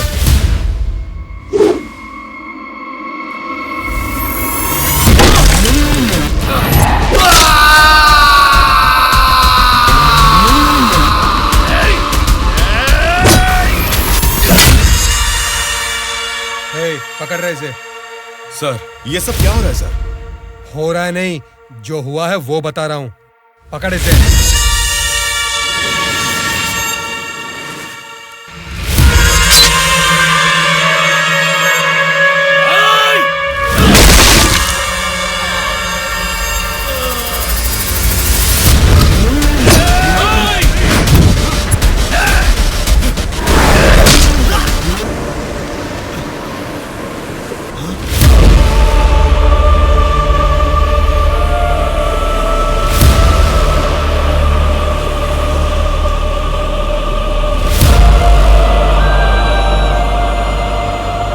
इंस्पेक्टर साहब, छोटे भाई से कुछ बात करनी है। Okay sir. छोटे भाई, खुद को ही अकलमंद समझते हो, तुम्हारे रेंज की नहीं है, फिर भी मेरी थोड़ी सी अकल है। तुम्हारे इस्तेमाल किए हथियार को मैंने भी यूज किया, सोशल मीडिया। कल ही नॉमिनेशन की लास्ट डेट है। तू कल आ रहा है और नॉमिनेशन भी डालेगा। उल्टा सीधा बोलेगा तो, लेकिन मैं तुझे मारकर समुद्र में फेंक दूंगा। छोटे भाई, पॉलिटिक्स मतलब एक ऐसा समंदर जिसपे सफर के लिए शिप चाहिए या तो फिर बोट। तुमने खाली हाथ तैरना चाहा तो बीच समंदर में डूब जाओगे। तेरे जैसे नालायक को ही बोट और शिप की जरूरत पड़ती है, मुझे जरूरत नहीं है। मैं तुझे पीछा करके शिकार करके पकड़ूंगा, क्योंकि मैं एक शार्क हूँ, समझा? वो सही में शार्क निकला। पीछा किया, शिकार किया, और अब क्या करेगा? ए, चलो रे यहाँ से। चलो चलो जल्दी चलो। निकलो। चलो जल्दी चलो। कुछ भी कहो यार, मौसम तो बहुत लाजवाब लग रहा है। पेट में बहुत गड़बड़ है, लगता है इधर ही बैठ के आ जाएगी। भाई, इस उम्र में भी तू टाइम पे हल्का हो जाता है, मतलब तेरा हेल्थ तो एकदम सुपर है मेरे भाई।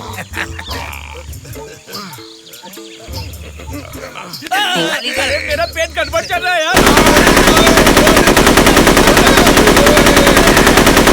मारे मर रहा हूँ, ऊपर से तुम लोग गोली चला रहे हो। तेरी गोली से हम लोग डरने वाले नहीं है, समझा? ठंडे ठंडे पानी से नहाना चाहिए, जाना है या नहीं।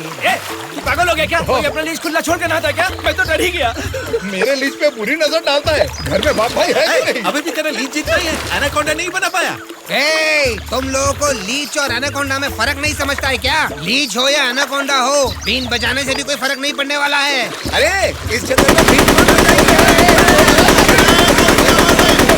अरे ठीक से नहाने भी नहीं देता है, ठीक से हल्का भी नहीं होने दिया, गोलियां पे गोलियां चलाया जा रहा है। ये क्या हाल हो गया हमारा? एक नहीं दो नहीं, पूरे 120 एमएलएस को प्री प्लान तरीके से किडनैप करके ले गया है। मेरी समझ में नहीं आ रहा क्या करूं। ये सब मैंने किया है। ये बात अगर जनता या मीडिया को पता लगी तो इतने साल की मेहनत से बना मेरा पॉलिटिकल करियर बर्बाद हो जाएगा। आप फिक्र मत कीजिए सर, ये हम पर छोड़ दीजिए। किडनैपर से सारे एमएलएस को कैसे सुरक्षित लाना है ये मुझ पर छोड़ दीजिए। किरण सर, ध्रुवा कहाँ है पता करो और तुरंत मेरे ऑफिस में आने के लिए कहो, तुरंत। Okay sir. मैं चलता हूँ सर।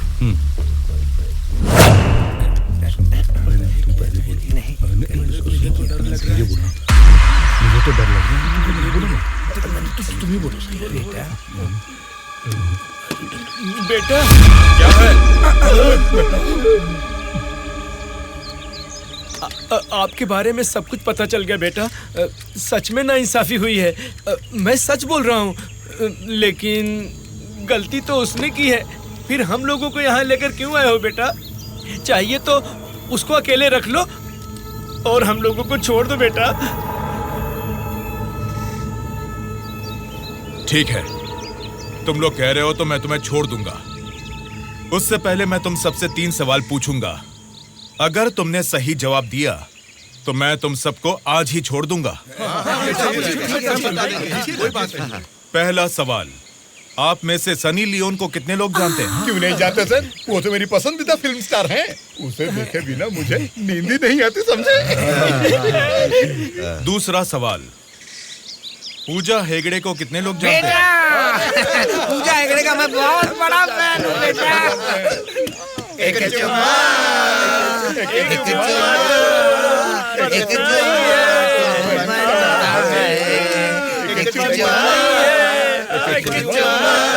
बेटा एक दूसरा गाना सुनाता हूँ, सुनो तुम।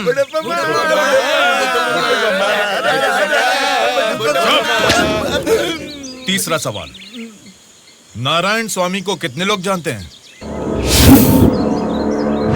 भाई नारायण स्वामी ना, उनका व्रत मैं हमेशा रखता हूँ। तुम सनी लियोन को जानते हो? पूजा हेगड़े ने कितने एक्टर्स के साथ डांस किया ये भी जानते हो?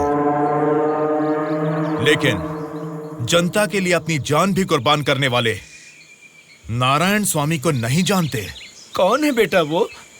कोई देवता है क्या? हाँ, देवता ही है, लेकिन मंदिर में रहने वाला देवता नहीं, जनता के दिल में रहने वाला देवता, नारायण स्वामी।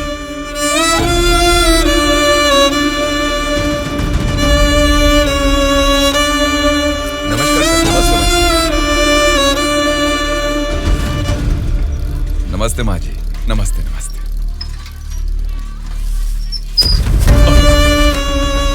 ये क्या किया बहन जी? क्या देख के पता नहीं चल रहा? कचरा है। हाँ वो तो पता चल रहा है, लेकिन कचरे की सही जगह तो कूड़ेदान होती है ना। तो आपने ये कचरा कूड़ेदान में डालने की बजाय यहाँ सड़क पर क्यों फेंक दिया? हमेशा कूड़ेदान में ही डालती हूँ, आज ही जस्ट मिस हो गया। वो अच्छा, अंग्रेजी बोलना जानती हो, लेकिन ये नहीं जानती कि कचरे को कूड़ेदान में डालना चाहिए। ये सब करने से ही बीमारियाँ फैल रही हैं और इंसान बीमार होते जा रहे हैं। आहा, जरा उधर देखिए, कूड़ेदान में पूरा कचरा भरा हुआ है। उसे निकालने वाला म्युनिसिपैलिटी से कोई भी दिखाई नहीं दे रहा। 1 हफ्ते से बोल रहे हैं कि आएंगे, लेकिन अभी तक कोई नहीं आया। और तुम कह रहे हो कि मेरे कचरा फेंकने से बीमारी आ जाएगी? हाँ? Hello, municipality office. कौन बोल रहा है? नारायण स्वामी जी है क्या? अरे आपको कैसे पता चला? फोन में कैमरा लगाया हुआ है क्या? वो कुछ नहीं सर, हमारी गवर्नमेंट ऑफिस में जब लैंडलाइन बजती है तो वो आप ही का फोन होता है सर। बोलिए। सौंदर्य कॉलोनी में कूड़ेदान पूरा भर गया है बेटा, सारी कॉलोनी में बदबू फैल रही है। इसे जल्द से जल्द साफ करो। ओ ऐसा क्या? उसे साफ करने का काम हमारा नहीं है, प्राइवेट वालों को कॉन्ट्रैक्ट दिया है। क्या कहा? कचरा उठाने का काम भी प्राइवेट लोगों को दे दिया है? तो फिर आप क्या कर रहे हैं? आप जैसे लोगों के सवालों का जवाब दे रहे हैं नारायण स्वामी। ठीक है, उस कॉन्ट्रैक्टर का नंबर दो। हेलो, कॉन्ट्रैक्टर गंगाधर जी हैं क्या? हाँ बोल रहा हूँ। आप कौन है? मैं नारायण स्वामी हूँ। सौंदर्य नगर का कचरा उठाने का कॉन्ट्रैक्ट आपने ही लिया है ना? हाँ हाँ मैंने ही लिया है। यहाँ का कूड़ेदान ऊपर तक भर चुका है, पूरी कॉलोनी में बदबू फैल गई है। आप इसे क्लीन क्यों नहीं करते? अच्छा, वो पुराना टेंडर खत्म हो गया है सर, नया टेंडर अगले महीने में डाल रहे हैं। नया टेंडर आने के बाद ही क्लीन करेंगे, समझे? हाँ तो तब तक इसे ऐसे ही छोड़ देंगे क्या? थोड़ी जिम्मेदारी निभाइए। जिम्मेदारी की इतनी फिक्र है तो खुद ही क्लीन कर लो ना।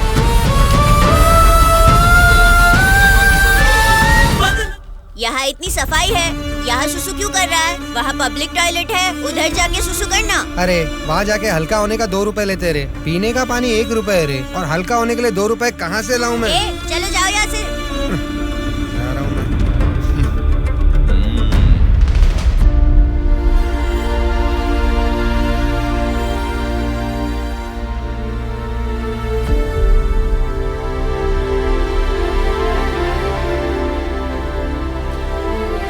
बेटा, राष्ट्रीय झंडे को उल्टा नहीं लगाते, गलत बात। राष्ट्रीय झंडे को ऐसे लगाते हैं, ऊपर केसरी नीचे हरा। चलो झंडा फहराओ। क्या सोच रहे हो? तुम्हारा बोया हुआ बीज ही नहीं, मेरा बोया हुआ बीज भी बढ़ने लगा है, जल्द ही पेड़ बन जाएगा। चलो फहराओ।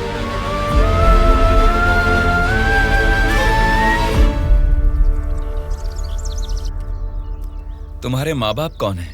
क्या करते हैं वो? मेरे माँ बाप गांजे का ना धंधा करते थे। पुलिस की पिटाई की वजह से मेरे पापा नहीं रहे और मेरी माँ जेल में है।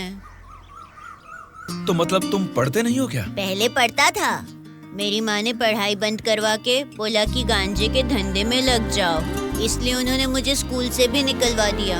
अब मैं स्कूल जाके नहीं पढ़ सकता। मैं पढ़ाऊंगा तो पढ़ोगी? हाँ पढ़ूंगा।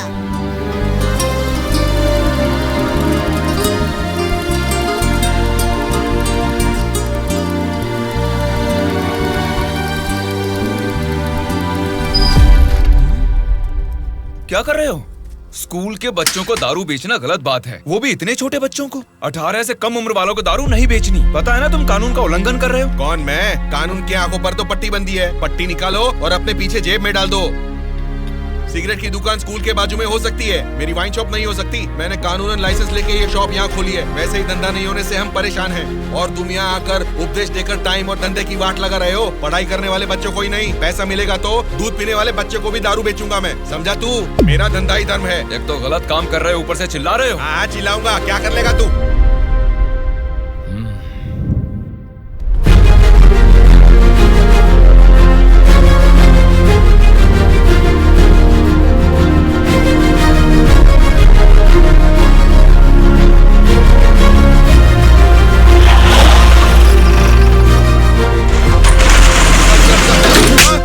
इंस्पेक्टर साहब, आप इस पर इस तरह हाथ नहीं उठा सकते। इसको कल आपको कोर्ट में हाजिर करना चाहिए। उसकी दारू की दुकान बंद करा के आपने हमारे लिए अच्छा काम किया है साहब। सच में आप जैसे लोग नेता बनेंगे तो हमारे लिए बहुत अच्छा काम करेंगे साहब।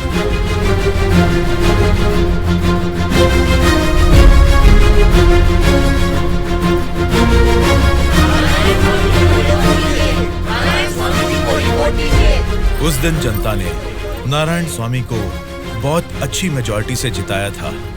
जनता से इतना प्यार पाने के बाद उनके सुख दुख जानने के लिए वो हर एक चौखट पर गए। तभी उनको पता चला कि उनके क्षेत्र से गुजर रही गोदावरी नदी का पानी ना तो जनता को सिंचाई के लिए और ना ही पीने के लिए मिल रहा है। उन्होंने इस मामले को लेकर सरकार की नाकामियों के खिलाफ आवाज उठाई। उस चुनाव क्षेत्र की रेडियस कितनी है, वहाँ के भौगोलिक हालात क्या है, वहाँ के मौसम से कितनी बुआई करनी पड़ेगी जिससे किसानों को अच्छी पैदावार मिले, ऐसे बहुत सारे समस्याओं पर एक किताब ही लिखकर जनता के बीच में गए और उनसे बात की। सच कहूँ तो आज मैं नहीं जीता, बल्कि मुझे जिताकर आप सब ने लोकतंत्र को जिताया है। इस बदलाव से देश की राजनीति में एक नई शुरुआत होगी। मेरे हाथ में जो किताब देख रहे हैं, इसमें हमारे चुनाव क्षेत्र की कमियों, आप सभी की जरूरतों और उनको मैं कैसे पूरा कर सकता हूँ, इसमें मैंने ये सब लिखा है। आज से ये हमारे चुनाव क्षेत्र का संविधान है। मैं असेंबली में खड़े होकर आपकी इन सभी समस्याओं के लिए लड़ूंगा। मैं आने वाले 5 सालों में हमारे चुनाव क्षेत्र की गतिविधियां बदलने के लिए भरी असेंबली में सच्चाई के साथ लड़ूंगा।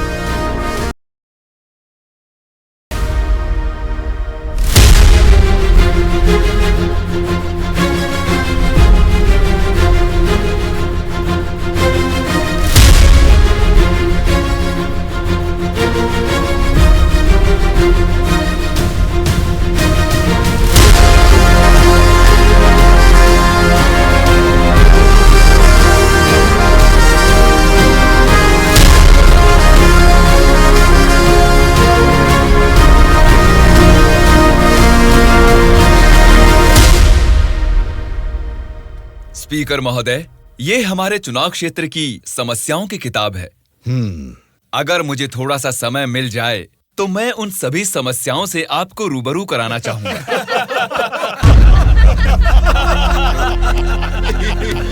अरे आप लोग हंस क्यों रहे हैं? मैंने कोई कॉमेडी की है क्या? नहीं ना, हंसना बंद कीजिए।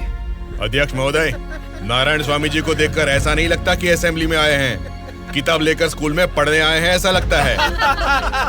अरे ये आप क्या कह रहे हैं? इसमें हमारे चुनाव क्षेत्र की समस्याएं लिखी हैं।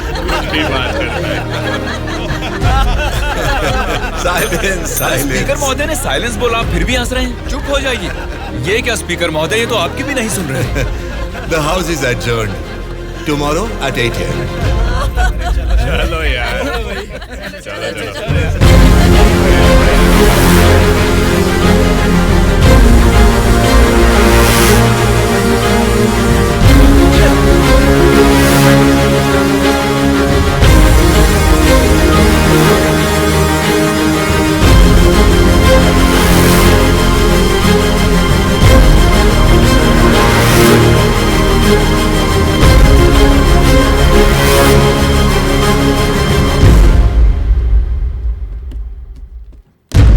भास्कर रेड्डी जी, आज का अधिवेशन आपसे शुरू करते हैं।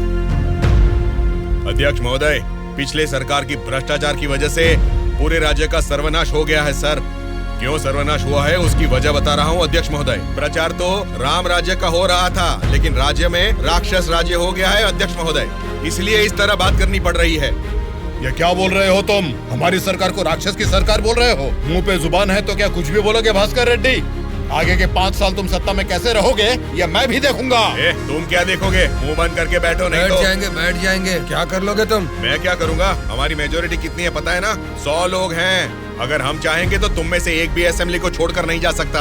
हाँ, कुरुक्षेत्र में कौरव भी 100 ही थे, याद है ना? लेकिन अंत में क्या हश्र हुआ उनका? हमने भी हाथ में चूड़ियां नहीं पहन रखी। बहुत बोल चुके हो तुम, अब बैठ जाओ। तुम कौन होते हो हमें बिठाने वाले?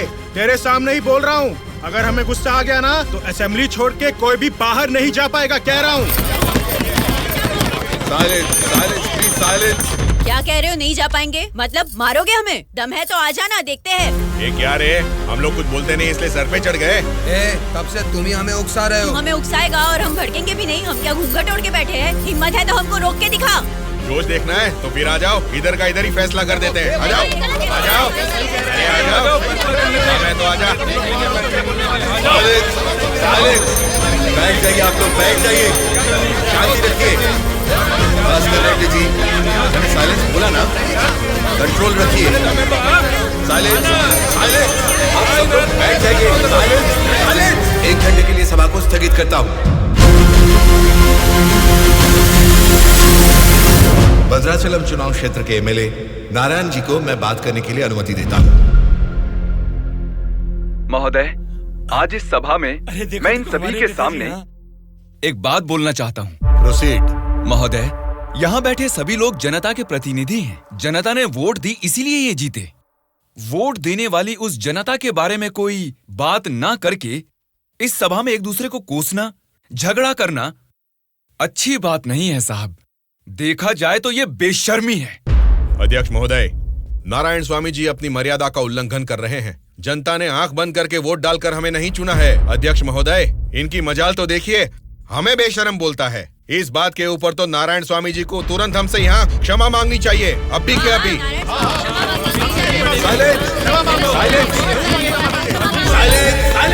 भास्कर रेड्डी जी, अरे मैंने तो लोकतंत्र की बेशर्मी बोला था, आपको बेशर्म नहीं बोला।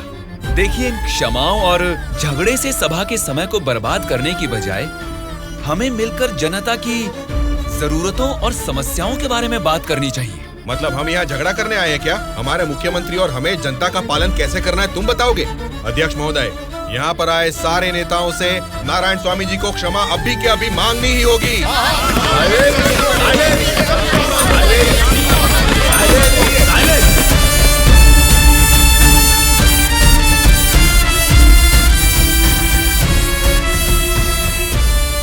उनके बर्ताव से तुम क्यों दुखी हो रहे हो? सब ठीक हो जाएगा साहब, एक बार फिर आपको बोलने का मौका जरूर मिलेगा साहब। गूंगे को माइक पकड़ा देंगे तो कुछ फायदा थोड़ा ही होगा। जितने भी मौका देंगे होने वाला कुछ नहीं है। सोच समझ के तो बात ही नहीं कर पाता है ये। बोलू, क्या बात कर रहा है तू? पागल हो गया है क्या? मुंह बंद करके यहाँ से निकल जा, जा।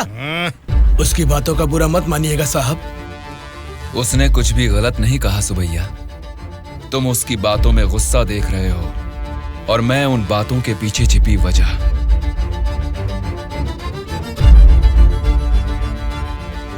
महोदय, हमारे चुनाव क्षेत्र में सारे संसाधन हैं, लेकिन उन्हें कैसे इस्तेमाल करना है हमारे लोग ये ना जानने की वजह से पीछे रह गए हैं। इस बारे में सरकारी पार्टी को कई बार विनती करने के बाद भी वो लोग फंड्स अलॉट नहीं कर रहे।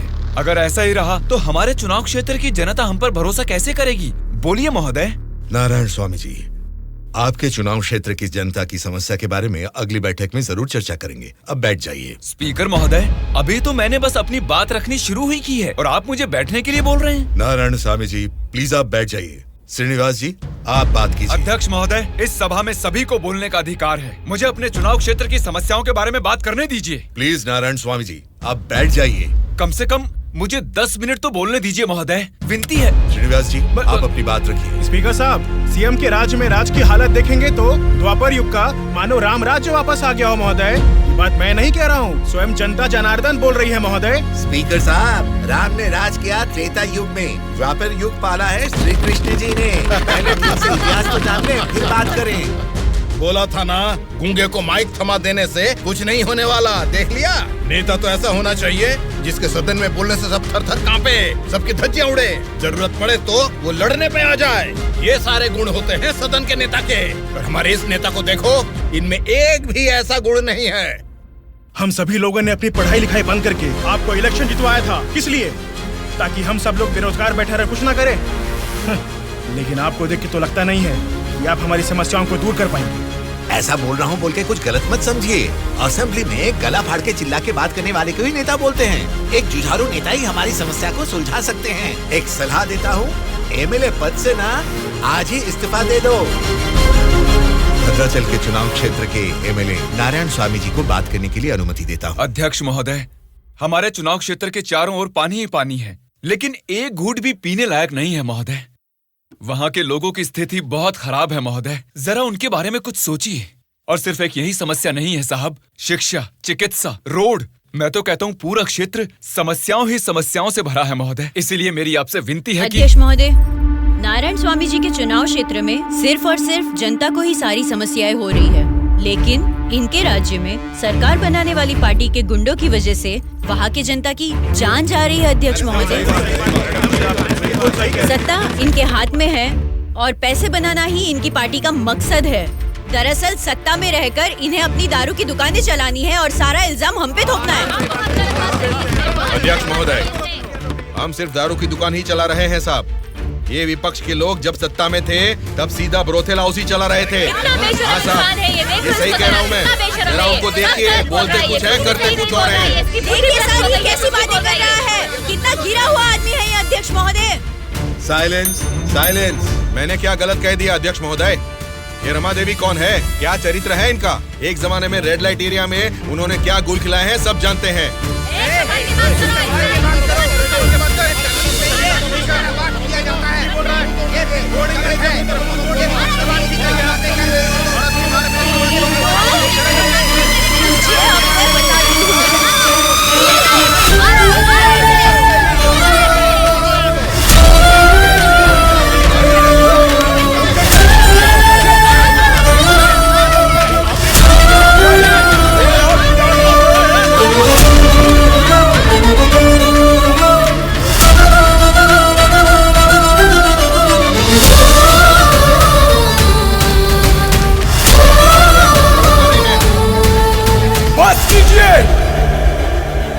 अरे ये संसद है या फिर कुरुक्षेत्र है? शर्म आनी चाहिए तुम सबको। सरकारी पार्टी को जवाब देना है, विपक्ष की पार्टी को सवाल करना है। आप सब देखिए क्या कर रहे हैं। क्या इसीलिए जनता आप लोगों को जिता के यहाँ तक भेजती है? जनता को बदलना है, जनता बदलनी चाहिए, तब से यही सब चिल्ला रहे हैं। 5 करोड़ की जनता में से सिर्फ 299 लोग ही यहाँ आए हैं। मतलब बदलना जनता को नहीं है, बल्कि हमें बदलना चाहिए। हमारे ऊपर भरोसा करके हमको वोट देके जिताने वाली जनता के लिए हमें कोई लड़ाई या जंग करने की जरूरत नहीं है, बल्कि उनकी समस्याओं की चर्चा करके उनकी जरूरतों को पूरा कर दें, यही बहुत है। लेकिन तुम लोग देखो क्या कर रहे हो, सिर्फ और सिर्फ अपने फायदों के बारे में सोच रहे हो और भोली भाली जनता को धोखा दे रहे हो। ये सब कुछ मैं इसलिए नहीं बोल रहा कि मैंने मार खाई और मेरा कुर्ता फट गया। ये एक बहुत ही पवित्र और महापुरुषों की जगह है, ये संसद भवन है। देखा जाए तो यहाँ पर आप जैसे लोगों के लिए कोई स्थान नहीं है। यहाँ पर सिर्फ साहसी, सच्चाई का साथ देने वाले ईमानदार लोग ही आने चाहिए। जब ऐसे लोग इस संसद भवन में आने शुरू होंगे, सिर्फ और सिर्फ तभी इस राज्य और देश का भला हो सकता है।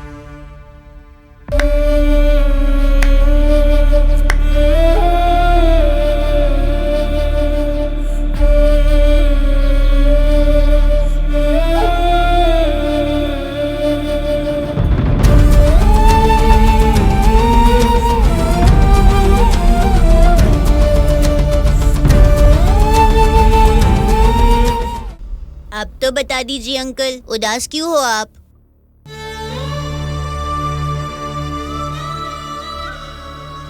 मैं हार गया।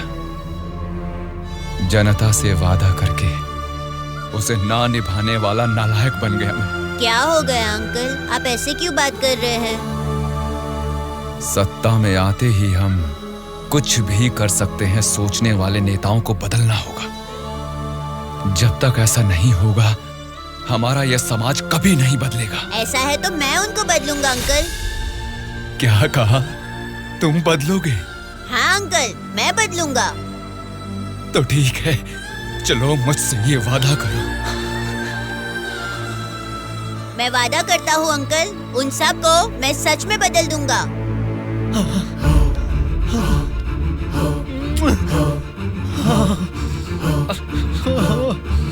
बदलना है, तुमको ही बदलना है, तुम ही बदलोगे।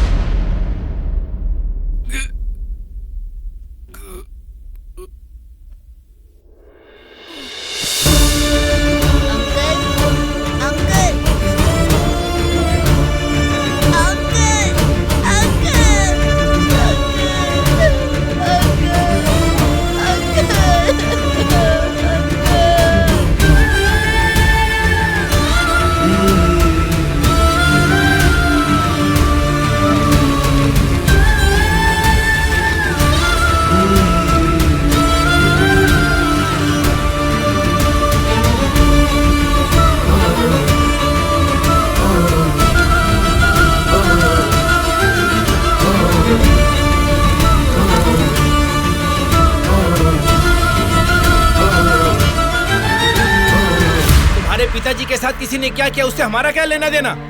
हम लोग जनता की सेवा करने वाले हैं, हमें यहाँ बुलाकर तकलीफ देना ठीक बात नहीं है। जनता की सेवा? क्या जनता की सेवा करते हैं आप लोग? एक एक करके बताइए। हर महीने बुजुर्गों को राशन मिल रहा है, और यही नहीं, अपाहिजों को हर महीने पेंशन दिया जा रहा है, बेरोजगारों को बेरोजगारी भत्ता दिया जा रहा है। इतने अच्छे काम कर रहे हैं, ये सब सेवा नहीं है क्या? जनता की सेवा करने का मतलब टाइम पर राशन का चावल और दाल देना है क्या? नहीं ना। 20 साल के लड़के को बेरोजगारी भत्ता क्यों देना? वो मेहनत नहीं करेगा क्या? 2 एकड़ जमीन वाले किसान को राशन क्यों देना? वो फसल उगा नहीं सकता क्या? आप लोगों की मेहनत करने की काबिलियत को मारकर उनकी पैदावार करने की क्षमता को बुरी तरह कुचल रहे हैं। जिस दिन आप लोग जनता को मुफ्त की चीजें देने के बजाय उनको ये बताएंगे कि मेहनत करना ही बेहतर है, उसी दिन आप लोग जनता की सच्ची सेवा कर पाएंगे सर। मतलब हम पर बिना यकीन के जनता हमको जिता रही है। आपका नाम मारुति राव है ना? हाँ हाँ।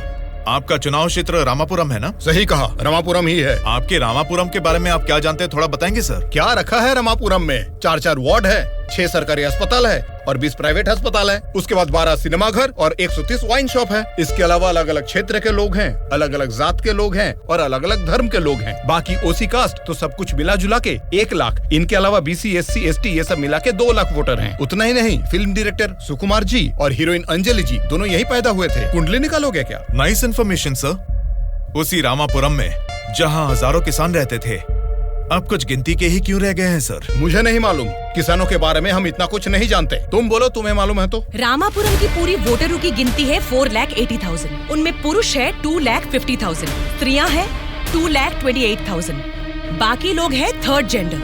वहाँ बारिश और पानी की सुविधा ज्यादा होने के कारण धान और गन्ना जैसे फसलों के लिए वो जमीन अनुकूल है। अब हम प्रॉब्लम की बात करेंगे। रामापुरम मेन सेंटर में एक बड़ी डंपिंग यार्ड है और वहाँ के रोड्स के बारे में हम आपको जितना कम बताएं उतना ही अच्छा है। ये सरकारी पार्टी की एमएलए है, आपकी पूछताछ सही है, लेकिन हम तो विपक्ष के हैं ना, हमें इनके साथ क्यों उठा के लाए? एक विपक्षी पार्टी होने के नाते आपको गवर्नमेंट का सपोर्ट नहीं है, लेकिन आवाज उठाने के लिए असेंबली तो है ना। समस्याओं पर वहाँ क्यों नहीं बात करते? जनता ने वोट देकर आपको असेंबली इसलिए भेजा क्योंकि उनको यकीन था कि उनकी कुछ भलाई होगी, लेकिन पेट्रोल के बढ़ते रेट की आपको परवाह नहीं, बढ़ते ब्याज की आप बात ही नहीं करते। किसानों की आत्महत्या आप लोगों के लिए कोई मुद्दा ही नहीं है। बदलना है, अपने सोचने का ढंग बदलना है, हमारे बर्ताव का तरीका बदलना है। हमें बदलने को बोल रहे हो, ठीक है, जनता की क्या बात है? वो नोट लेके वोट नहीं दे रहे क्या हमें? उनको क्या बोलोगे? पैसे लेकर वोट डालना आखिर जनता को सिखाया किसने? आप जैसे नेताओं ने ही ना। वोट पर नोट की आशा रखने वाले ही नहीं हैं, वोट का इंसाफ चाहने वाले लोग भी हैं। आप क्या करते हैं? ऑटो चलाता हूँ। तो फिर ये पोस्टर क्यों चिपकाया है? नारायण के लिए इतना भी नहीं करेंगे तो अच्छा नहीं लगेगा। ऐसा क्यों? नारायण जी से आपको इतना लगाव किस लिए? वो हमारी तकलीफों को समझता है। वो सत्ता में आएगा तो बहुत लोगों को काम मिलेगा, हमारे गांव की तरक्की होगी। इतना भरोसा है? बिल्कुल भरोसा है। अगर उसने वादा कर दिया तो करके ही दिखाएगा। जब हमारे एमएलए चिनकोटा जी को अरेस्ट किया गया था, मेरे पति ने उनको छुड़ाने के लिए धरने पर पेट्रोल से खुद को जला लिया था। तो चिनकोटा जी ने क्या किया था? वे बोले थे कि सरकार में आते ही बात करके पैसा दिलाएंगे। मिला क्या? उन्होंने जबान दिया था, वादा तो वादा ही होता है ना। आपके दिए गए वादे जनता के सामने सिर्फ कहानियां बनकर रह गई हैं। कम से कम अब तो बदल जाइए। पार्टी बदलने के एजेंडा जैसे नहीं, जनता की तकदीरें बदलने वाले एजेंडा बन जाइए। अगर अब भी आप लोग नहीं सुधरोगे और ऐसा ही करते रहोगे तो यहाँ से कोई भी जिंदा बाहर नहीं जाएगा। सूर्या, इनको समझाने का कोई फायदा नहीं है, ये लोग ऐसे ही रहेंगे। मेरी बात मानो, सबको मार डालो। अरे रुको भाई, रुको। ब्रदर, अगर आपको मारना है तो हमें मार दीजिए, लेकिन मरने से पहले हम सब बदलना चाहते हैं।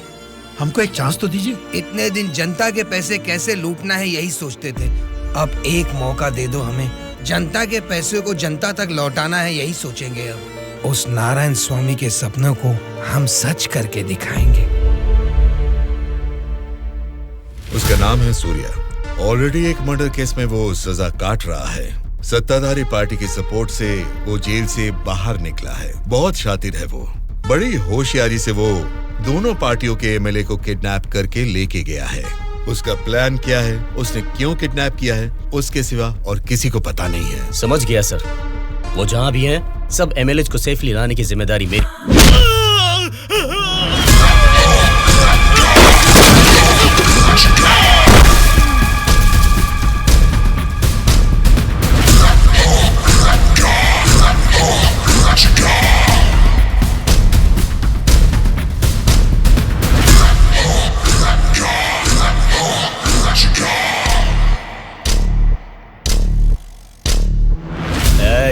इनको मार के एमएलए को लेकर जल्दी आओ रे। कौन आता है देखता हूँ। रुक जाओ।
सर, लगता है हमारे आने की खबर उनको पहले ही लग गई।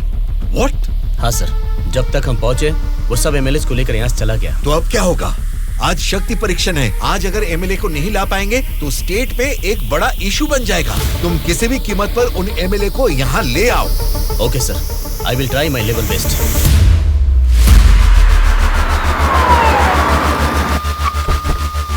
ये लीजिए मैडम फाइल, सबके दस्तखत हैं इसमें। हमारी गवर्नमेंट को सपोर्ट करने वाले एमएलएस की list sir. Go ahead. Wish you all the best. Thank you sir. Welcome.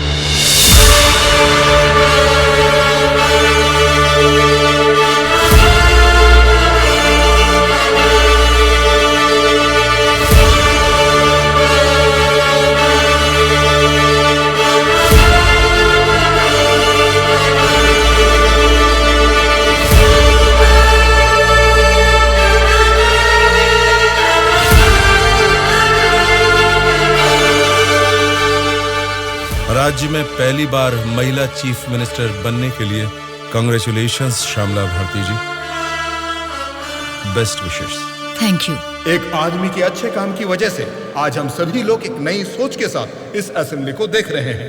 ये बात तो हमें मानना ही पड़ेगा। ये सदन पवित्र मंदिर जैसा है। इसकी गरिमा के लिए हमें सभ्य बर्ताव करना ही पड़ेगा। सबसे पहले मैं विपक्ष पार्टी से दरख्वास्त करूंगा कि उनके पास जनता की जो भी समस्याएं हैं उसका जिक्र इस सदन में करें। अध्यक्ष महोदय, असेंबली का सत्र चालू होने का आज पहला दिन है और पहले ही दिन विपक्ष पार्टी के सदस्यों को पहले बोलने का मौका देने के लिए मुख्यमंत्री जी को, स्पीकर साहब को मेरी तरफ से और मेरी पार्टी की तरफ से धन्यवाद देना चाहूंगा। पिछले 2 सालों में कोरोना महामारी ने जनता के जीवन को अस्त व्यस्त बना दिया है। जनता के स्वास्थ्य के बारे में अब समय आ गया है कि हम जाग जाएं। उसके लिए गरीब लोगों को इंसाफ दिलाने के लिए सारे विपक्ष की तरफ से मैं प्रार्थना करता हूं। इस मुद्दे पे मैं राज्य के मुख्यमंत्री श्यामला जी से दरख्वास्त करूंगा कि कुछ बोलें। अध्यक्ष महोदय, सबसे पहले बिना झगड़ा किए ऐसे अच्छे वातावरण में जनता की भलाई के लिए और उनकी उन्नति के लिए एक उपयोगी बिल को इस सभा में प्रस्तुत किया गया है, जिसके लिए विपक्ष पार्टी के नेता राम मोहन राव जी का और उनकी पार्टी का मैं अभिवादन करती हूँ। आम जनता को भी बेहतरीन इलाज मिल सके, फिर चाहे वो 10 रुपए का हो या फिर 10 लाख का, उनको मिलना चाहिए। इसी सोच को आगे बढ़ाते हुए आप सबके समक्ष इस फाइल पर मैं सबसे पहले दस्तखत करती हूँ।